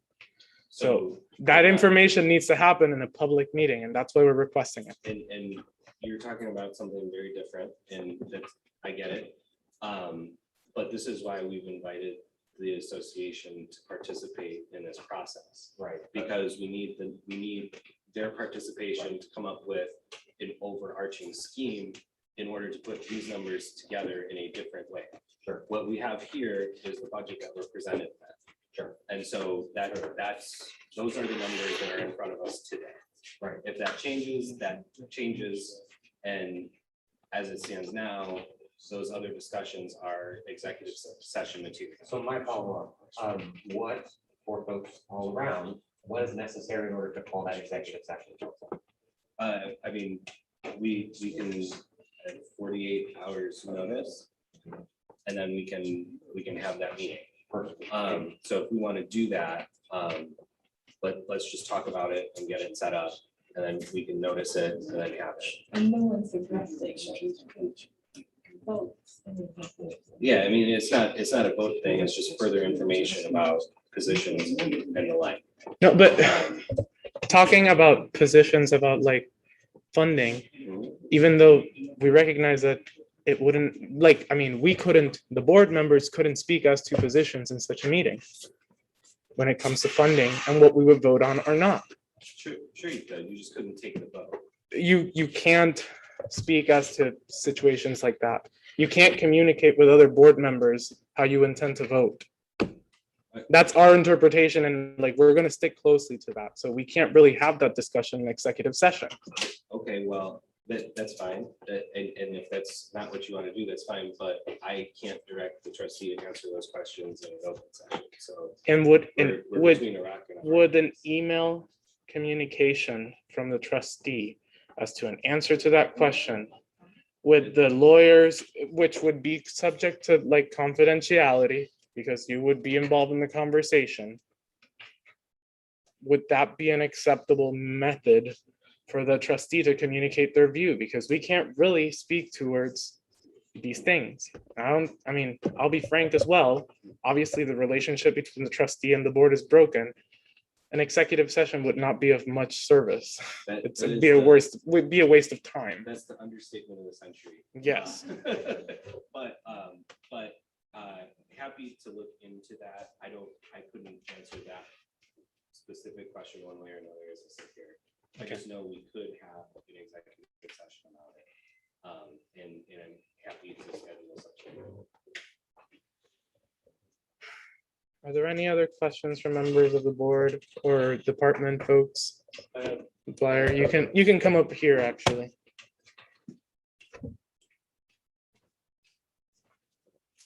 So I was looking at this while you guys were talking. So if I ask the same question that someone else asked, then I apologize. And Ray, if I start stepping too close to that, stop me. Yeah, you're probably gonna get really close. Really Yeah, quick. I understand. So just stop me if I start to. Okay. Because I'm just trying to ask questions for some clarification. So when I look at the 2021 budgeted, the one AB that you've got $230,000 budgeted for, what was that budgeted for last year? Was that just the salaries of the 3 paid guys, or was that their salaries? I'll outline it, yeah. Okay. I'll go ahead and outline that. Oh, okay. I guess the crux of my question is, where does costs for fire gear, rescue equipment, our actual personal turnout gear, SCBA's? Operating supplies, That's the difference. Okay, medical, and- that was okay. That was just a question I had. That's the Kingdom Fire Fund. Okay. New equipment. That's just, I just didn't know, so I was just wondering. And, I mean, doesn't matter too much at this point, but part of what we were hoping to discuss today was also the King Fire Fund. It was funding related to the fire department, but Okay. Does that include the remainder of what's left from the emergency loan? No. Okay, so what happened? How, do we know how much is left from the emergency loan? Not at this time. Okay. So let's say there's $200,000 there. I know it's not gonna be that, but let's say it's $200,000. What is the intention to use that money for? Is it just gonna keep rolling until we use it, or? That's not in this proposal. Right, I understand. I'm just wondering, is there a plan to use that money, or is it just gonna sit in the bank? Like, do you have a plan for it? Today, before we have this conversation, no. This conversation to me needs to happen first. That's fine. I just, The 1111 fund. yeah, I was just trying to get some clarification from that. This is step 1 to me. And this may be a question for Ray, since he answered the FLSA question. So you said that that's 20% of the lowest paid firefighter? Or how does that work? Yeah, so the order, the letter order, which I can actually just send around to Yeah. everybody. And obviously, since you guys are represented, I have to give the big disclaimer. Yeah, that's, I'm not representing you guys. Mhm. I can't make interpretations of the law for you guys. But I can send over that letter for everybody to look at. Mhm. I don't think it's specified whether it's the lowest or highest paid Okay, that number comes off of. But it's based on the services that are performed. So if it's similar services, it's whatever a full-time person for similar services gets paid.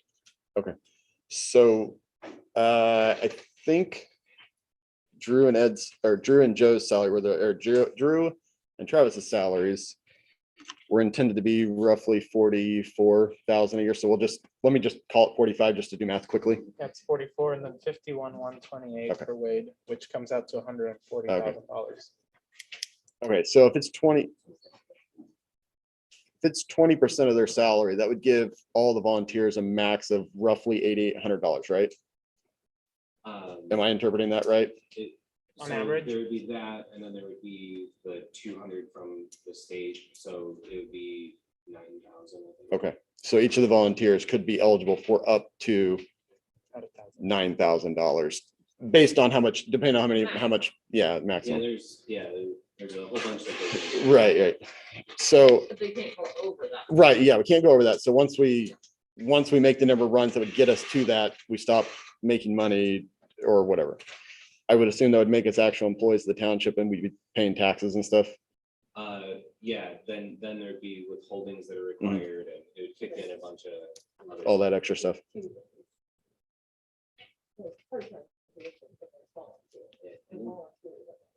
Yeah, I think he's just asking what happens if they pay more than, yeah. Well, yeah, And the other thing I'm not sure of is if it would be 1099 income or it would be W-2 income if you get put over that threshold. right. And so that's all stuff that we just need to get figured out. Okay, because I did some of the math on it. We did 1,300 runs last year, or roughly. So if we do exactly 1,300 runs in the first year, this will take place in 2022, with a budgeted amount of $365,000, I'm rounding up just to make it even. That would give a cost per run would be $280.77. So I'll just, How many volunteers, average volunteers per run are you doing? I'm not there yet. So, Oh, so I'm just saying, so if there's $365,000 and we do 1,300 runs, that means each run is going to cost roughly $280. On average. Okay. Right. Yeah, Yeah. Yeah. This is how much we could spend. Right. So that's what it would be. It'd be, if we have 1,300 runs, it'd be And then 200. divide that by the Yeah, average volunteer. yeah. So if we had 4 firefighters, I'm assuming we're not giving our officers that have a separate pays per run, right? They're just getting their set salary. That's correct. So if we had 4 firefighters on every, right. So if we had 4 firefighters on every run, which I think that's high because a lot of our firefighters making responses are the officers, that would give each firefighter making roughly, what's that? You're saying you have 4 average per run.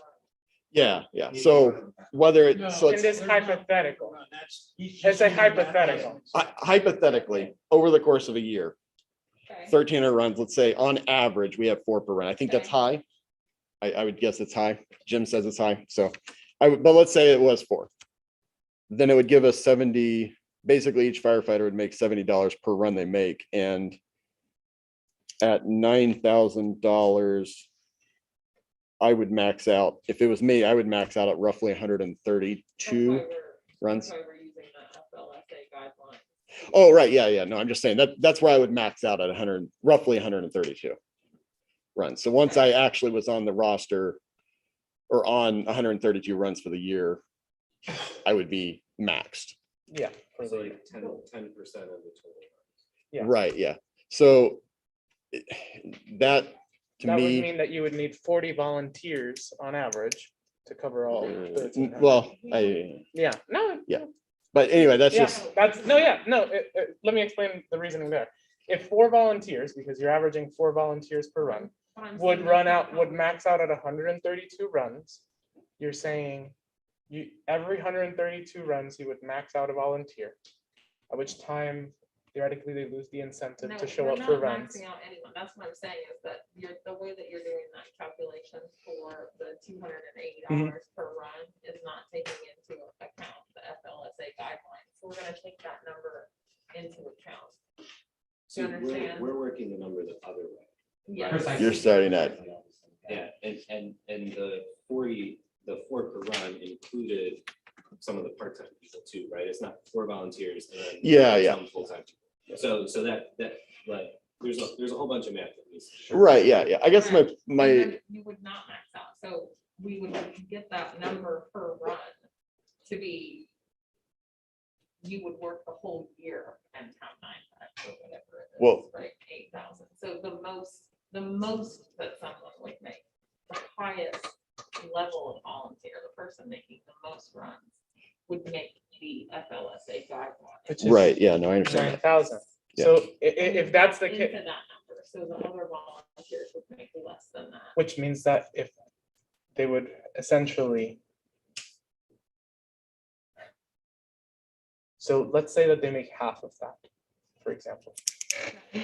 Then you're still saying that each volunteer would roughly max out after 260 runs, roughly. We are going to take our most active people. Do you understand? And use the data that we have from the most. active. So you're gonna use the data for the most active people. So not all volunteers would get paid. It would be some volunteers would get paid. No, I think, No. So so could you like rephrase that, like what you're saying, that you would look at the most active people? Yeah, so what would happen is there'd be an analysis of the most active volunteers and how many runs they went on. Like And so they in would max 2020. out.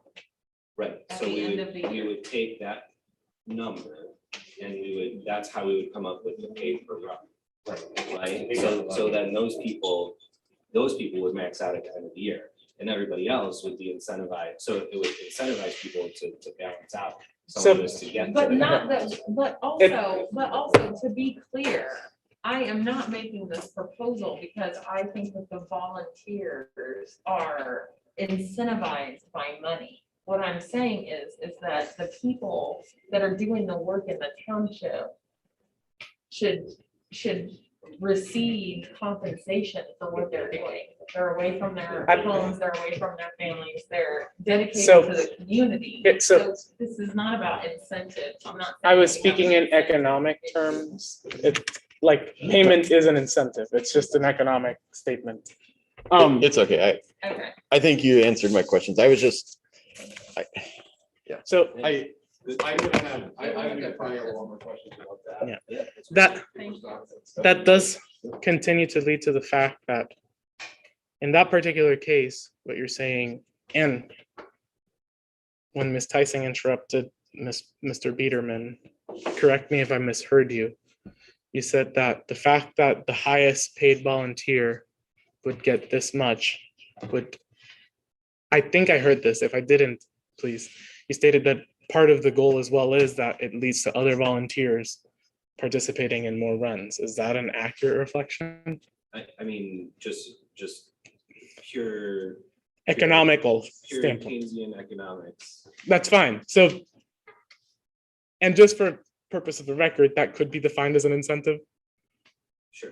Okay, just, I don't think anyone has a. Okay. Are we gonna move to the next part? soonly. Okay. We're almost done. I just want to make sure that for that, I mean, it still doesn't have my support, but if that's the decision that you choose to go forward, you can present information about what that would look like, how much you want per run, etc. I would al- I will throw out there too, just a point of clarification, I have gone on the record, as well as saying that I would not support a pay per run kind of a program. Yeah. I have heard some chat about it tonight. I'm certainly open to new information, but I don't see myself supporting that still. So I think it's safe to say that this is essentially a dead budget, and the trustee might want to look at discussing with the board what could gain the board's approval. Yeah. And I think that's pretty clear, and I Yeah. think maybe this discussion. Yeah. Yes, sir, moving on to the next point. Yeah. Is there seeing, yeah, What I would like to see from the association is something from a study that you guys do or something from other departments that actually work under that model. And give us some information from departments that actually use that. Because I don't think anyone's gonna sign off on something that we just, that is completely, I want to use the term very lightly, out of left field. Of all the things I thought you were gonna suggest, that's not one of them. So I am going to talk to the association and have them have to reach out to me. So I can't. I Okay. can't talk about this part. Okay. That's not here to the president. what, A But- question then for our council as well, I get, go ahead. with McCord's bill, did you speak to anyone associated with that situation? No, I reviewed the agreements and news about the same. And when was that adopted? When was that agreement? 2016. If they moved on from that method, would you find that super relevant to the current discussion? Not really. So for example, if they found that that method didn't really work for their township and moved to a different method of fire service, you wouldn't find that relevant to this discussion, council? So I don't have a dog in this fight. I understand, but I'm just asking from your relevance rather than you to back one plan at the next. It's not an opinion based, it's not a value based statement. Yeah. So it's relevant? Yeah. I know, okay. And for, I just was curious. for reference purposes, am I assuming this is McCourtsville Town or Township?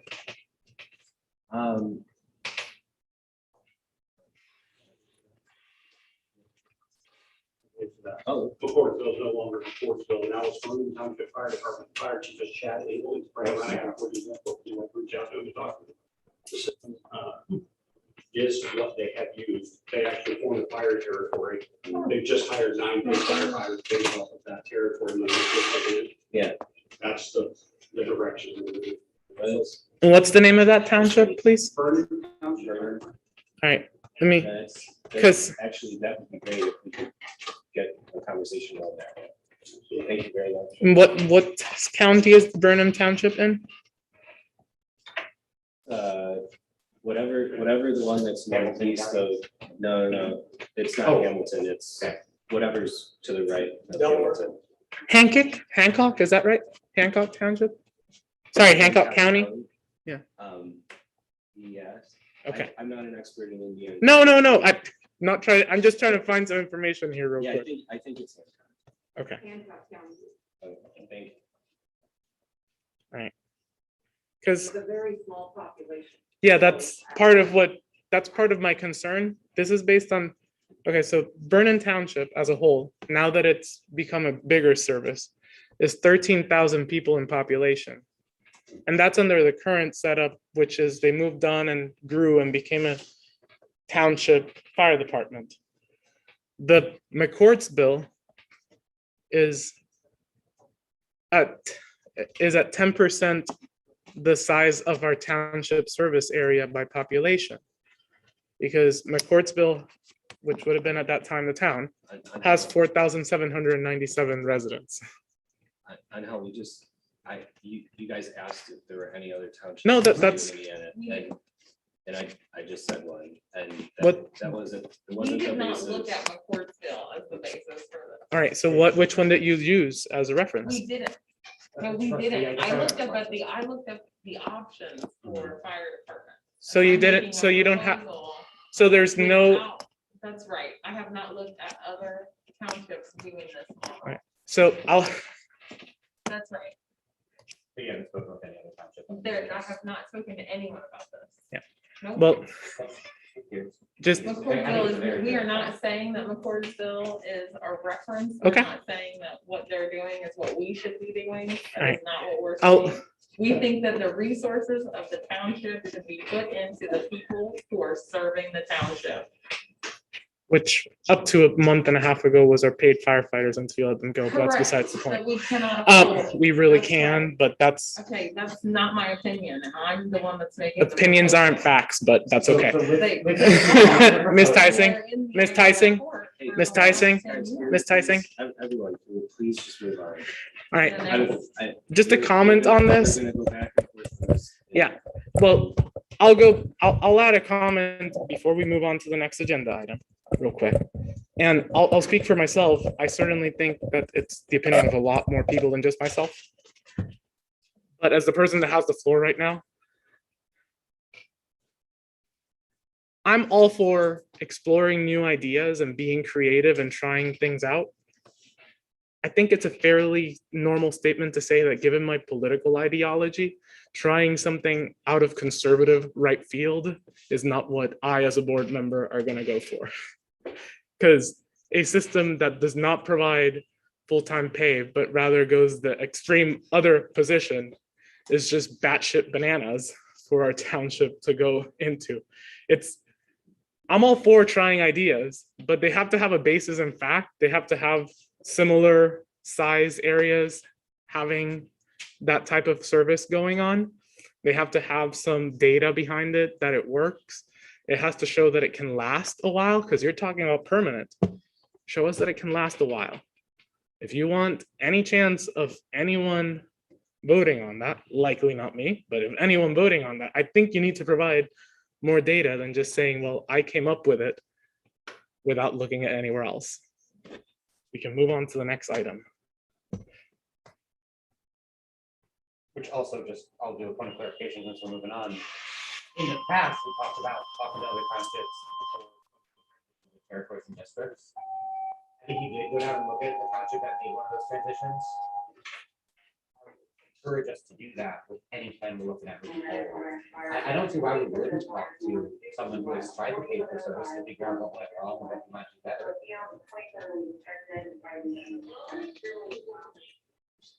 All right, so moving on to the last main item for today, because is the public comment.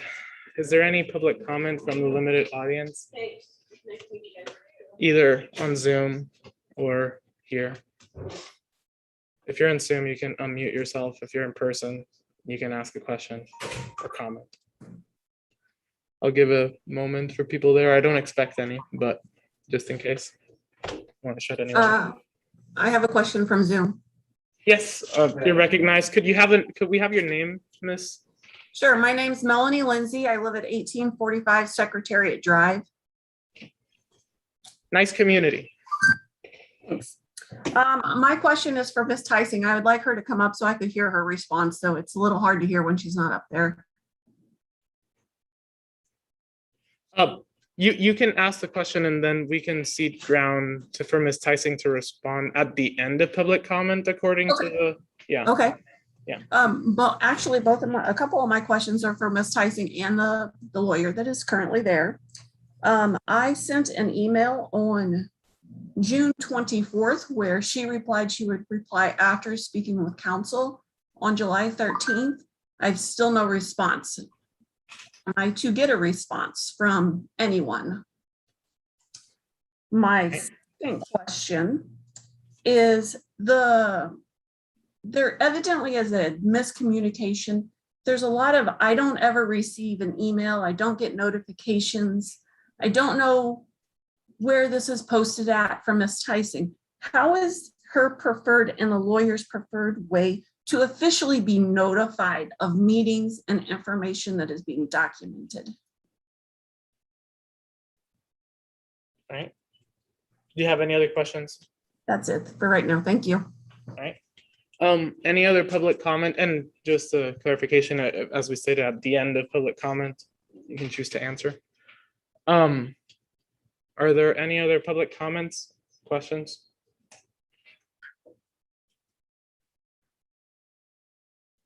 I forget what the time limit is, but given the brevity of the questions, I don't think that we'll run into that issue. Ms. Tyson, if you'd like to respond, I don't remember if it was 2 minutes or 5 minutes, but you can choose to respond.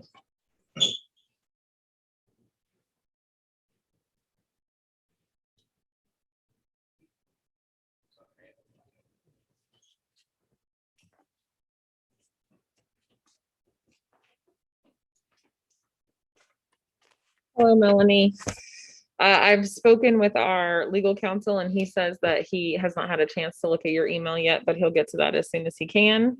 And as far as the agenda goes, myself and the board and all of the media in town have all had a months and months long discussion on how we will receive the agendas. Our legal counsel has asked to receive that via email. The board has refused. I think David Tate, one of the board members here tonight, asked the board to send those agendas so that we can get documents in advance of the meeting. We still would like, ideally, what would happen in a normal environment. We would receive, the attorney and myself would receive an email approximately 7 days before the meeting, which would give us an opportunity to review the agenda items, prepare the documents for that agenda, send them over to the board for review. Are you asking, I'm sorry, is it 7 business days or just 7 days?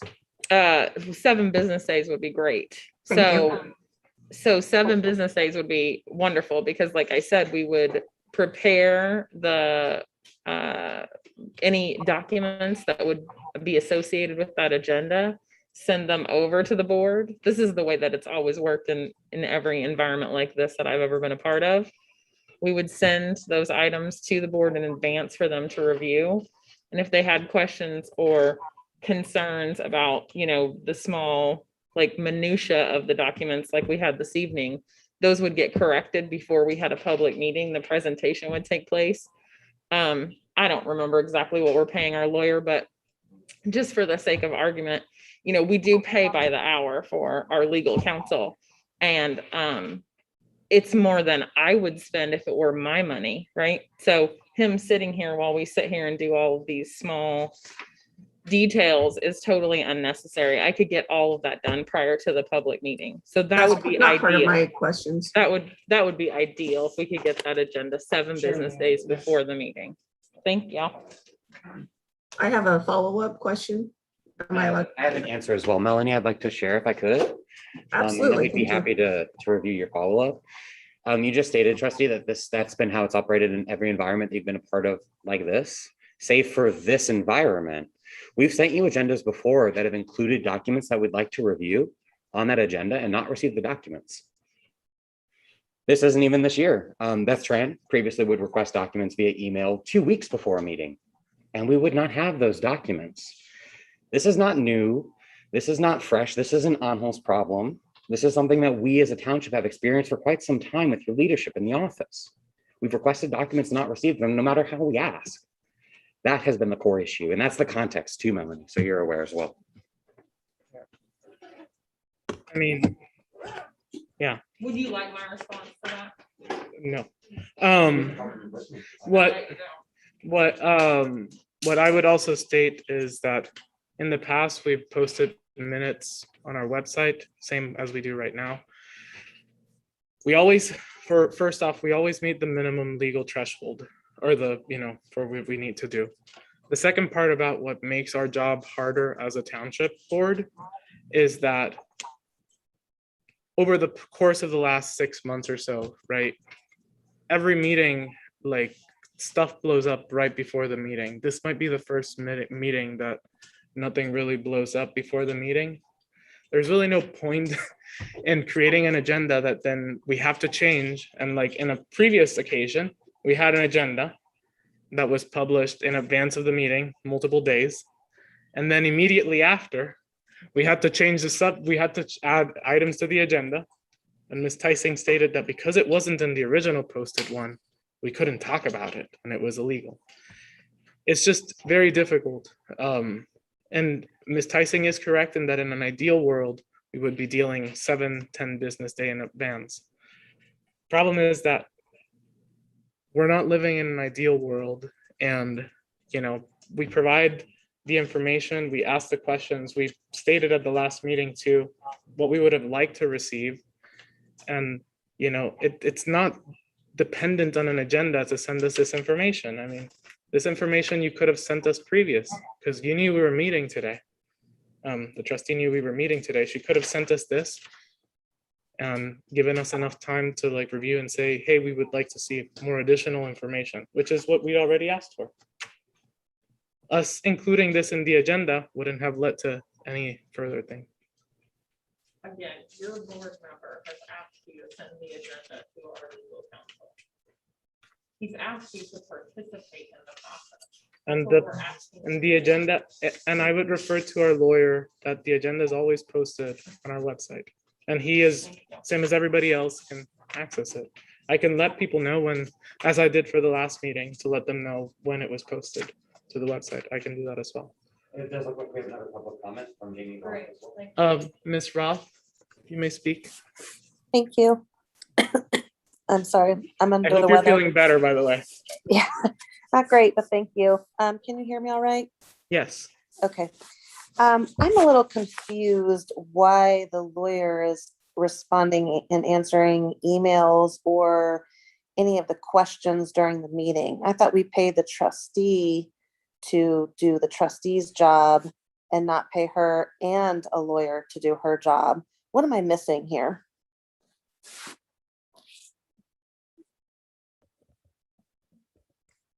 Oh, the lawyer doesn't have anything to say now? Okay. I'm assuming, do you have a response? Our trustee doesn't have a response. Okay, well, that's pretty much how it usually goes. Question thrown into the void, Jamie. All right, Good job, everyone. moving on to, I believe there's no other public comment, or Melanie, do you still have a public comment, or is that last? No, I had a follow-up question. Okay, go ahead. Ms. Tyson, you say that you expect the agenda 7 to 10 business days beforehand, before any meeting. What is the turnaround time that the board can expect to hear a response back from you instead of 20 minutes before a meeting? I think there should be a time limit that you would need to reply so they could also get their ducks in a row before a meeting, so it's not wasting all of our time. That's one of my questions. And my second question is, has her salary been decreased? Since we're trying to save money, is her salary going to go down any?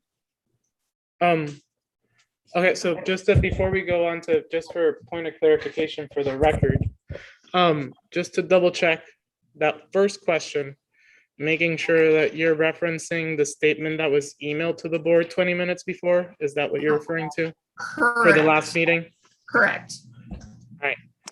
Yeah. I would assume the board should get at least 24 to 48 hours ahead of time so they can discuss and look over documents and do some research. Also, I prefer to look at things and do my research before I would have to say something publicly about it. Yeah, that's accurate for me too. As to the second part, I think that we can, I'll say that, give me a second here. It does not look like, so the proposed salary of the trustee, we will cover this next week, but just to answer it real quick. It's that, Statutorily, it can't change next year because it's an election year. oh, that's right. So statutorily, next year it can't change. Like it can't go down. Yeah, it can't go down, but the proposed budget does have a slight increase. Yeah, so it says the projected 2022 budget says going up from 36,444 to 37,173 roughly, which would be an increase of $728 minus 12 cents. Less than what we just spent on this meeting. Nope. Yep. Of course, that I oppose any pay raise for any elected official or trustee. Yeah. And I also oppose a pay raise for an elected official as well in between cycles, unless previously advocated for during campaign season, as I specifically mentioned in the past. Another $50 on our planner. And I don't believe we have any more public comment. Right, I have one more question. right, Ms. Roth? So allegedly, Ms. Tyson was going to lose her health insurance and benefits along with the firefighters. Did that in fact happen, or did she manage to maintain her benefits while they lost their jobs? And do we have proof of that? Like, surely we must be able to find proof that she did lose her benefits. I would like to see proof, actually. We did request that you be under oath anytime you spoke at our meetings. We Sure. let that go, so I would actually like to see the. Okay, great. yeah, I would like to see that proof as well. we'd also like to verify, since on this subject, since it's something that's relevant for next meeting that we'll be covering. Under our understanding and what we've heard from other lawyers and other townships and other employers, is that in the middle of a year, you couldn't cancel the policy unless none of the people were going to be working anymore. That's what we've received from various sources. We're a little bit concerned, and I mean, not trying to, if you provide like an explanation, that would suffice as to how we were able to go past that, or if that didn't apply to us, given that understanding is that for that healthcare plan, you couldn't drop the entire plan unless none of the people receiving the benefits. Well, maybe I'll would get be my longer insurance employed. back then. In that case, Wouldn't the that be three fun? people would also get their insurance back because you No, couldn't because they're drop no them in. longer employed by the township. Their positions have been eliminated. They would basically get COBRA through it, would they? be what Okay, I'll check happened. in on all that. Thank you. Yeah. Great. We ran on giving people health care. You can't That just would get be angry great. at I would people. love to give people healthcare. Right. Let's move on to old business. For the presentation of, I just want to verify, we still have this here, presentation of resolution to move funds to cover cost of legal counsel. Would council be able to speak as to when we paid him as a township? Like what month roughly? June, all right. So we look forward to seeing that documentation because as we stated earlier, we haven't received it. We did receive it in my last statement. We received May, I'm sorry, we received, You we received received May the and June, you amount said yes. in my statement. Correct. Yes. We have not received July, obviously, perfect. but I would need to verify We those other did not months because pay I haven't anything. seen those either. We have not paid anything that I have not sent to you. Statement. So you haven't made a payment since June or July? I told you that I added up the payments in my statement and I've given you the amount of them. So we have all your we have all your expenses then? I'll re-email it. I'll re-email it. I And- appreciate that. Okay, And we, And that's as, through June? through the last payment that we made. so at this time, we don't need to move money either for right now or for future Correct, I'm expenses. not making any recommendations for moving money. Just, Chair, I would move that we strip that then from our old business and that's, agendas moving forward. yeah, before we move that, just could I have a point of clarification real quick from the lawyer? Just to double check, if we were to go over the line item for expenses for professional services, we would need to move money to be able to pay you for the services provided in this year. Is that, So it would, there are a number of factors. It depend on which character that line item's in, if there's Yeah. money in that character.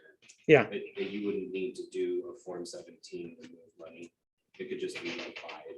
okay, and so, and that character would be, sorry, give me a second here. I have it, I think it's character one. character one.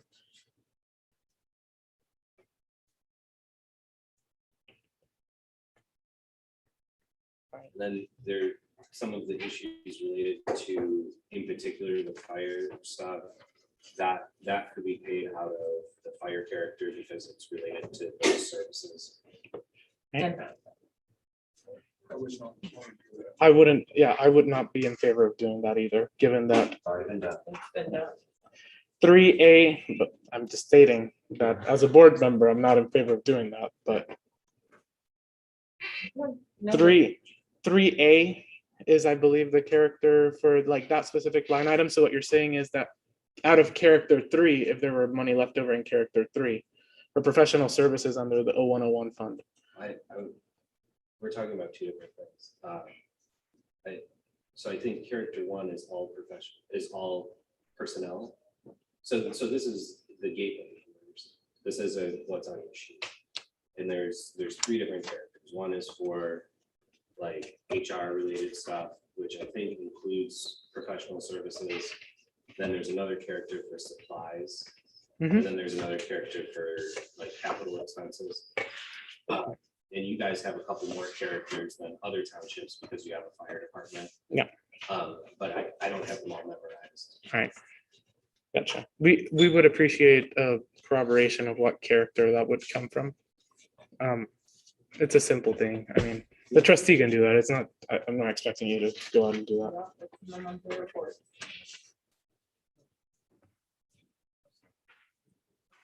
And going on to agenda item B.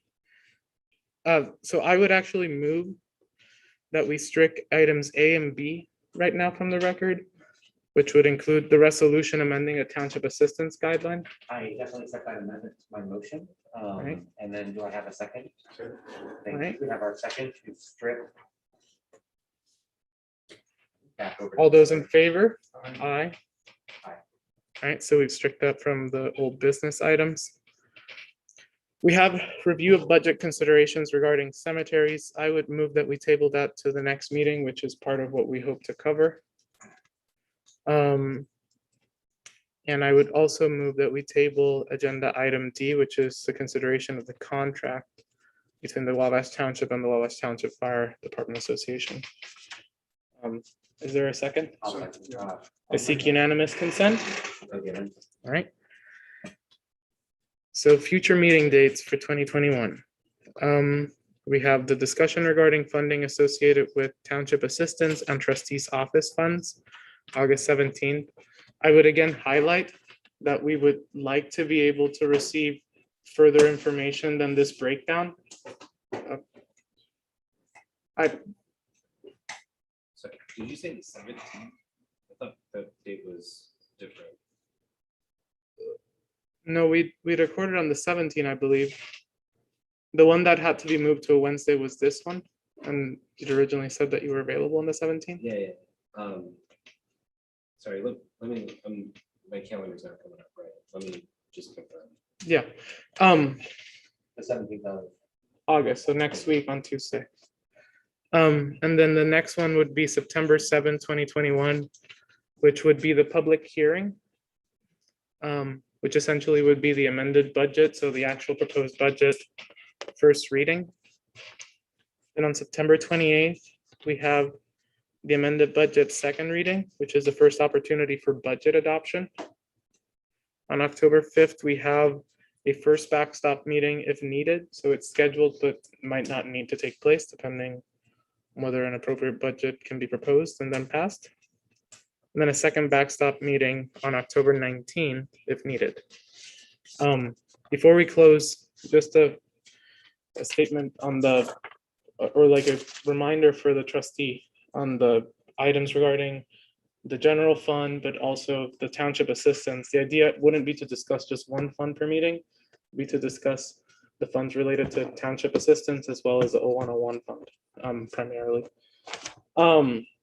And we would like a further breakdown of what that money is going to be spent on, basically saying what it was spent this year, what it's been spent on this year, past years, if there's movement of stuff between different line items, also explaining that, but just beyond that, also like dividing it up a little bit further for some of the larger line items, like for example, professional services, explaining what you intend to use professional services for.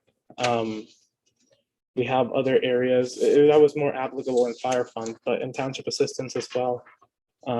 There's different categories and seeing what you propose. With that in mind, I will move to adjourn at 8:19. Okay. And I will hold my motion. Yep. It is on the table. In a second. You can come here and speak. So thanks, everybody, for hanging with us in the semi-contentious stuff that God only knows who listens to this stuff. What I'd like to ask is that as a board, we timely supply you and Mr. Biederman with the information that we have promised. And I think in order for us to do an intellectual examination of this, what I'm asking is if you could also, rather than give us a hard copy, you could give us a electronic copy at least 24 hours before the meeting, so we're going to have time to digest it, which might save a lot of this superfluous wasted time. Would that be amenable? That would be great. Thank you. Yeah. So you're gonna send me the agenda. Yeah. Right. We can do that. Perfect. We'll let you know when it's posted. Great. And just as a reminder, the agenda will look identical to today, other than it'll change from having trustees initial 2022 fire department funding framework to changing those words to township assistance and general fund. And we wouldn't need discussions from the firefighters. So it's an identical agenda in case that you don't receive it as promptly as you would have liked. And we'll remove the stricken items. But we'll go back to my motion on the table. Unanimous consent for the motion to the vote. At 8:21. If anybody does not second that, I will murder them. Chair, I just need to make a quick Second. on these two things. All right, the meeting is now adjourned. We'll meet next week on Tuesday.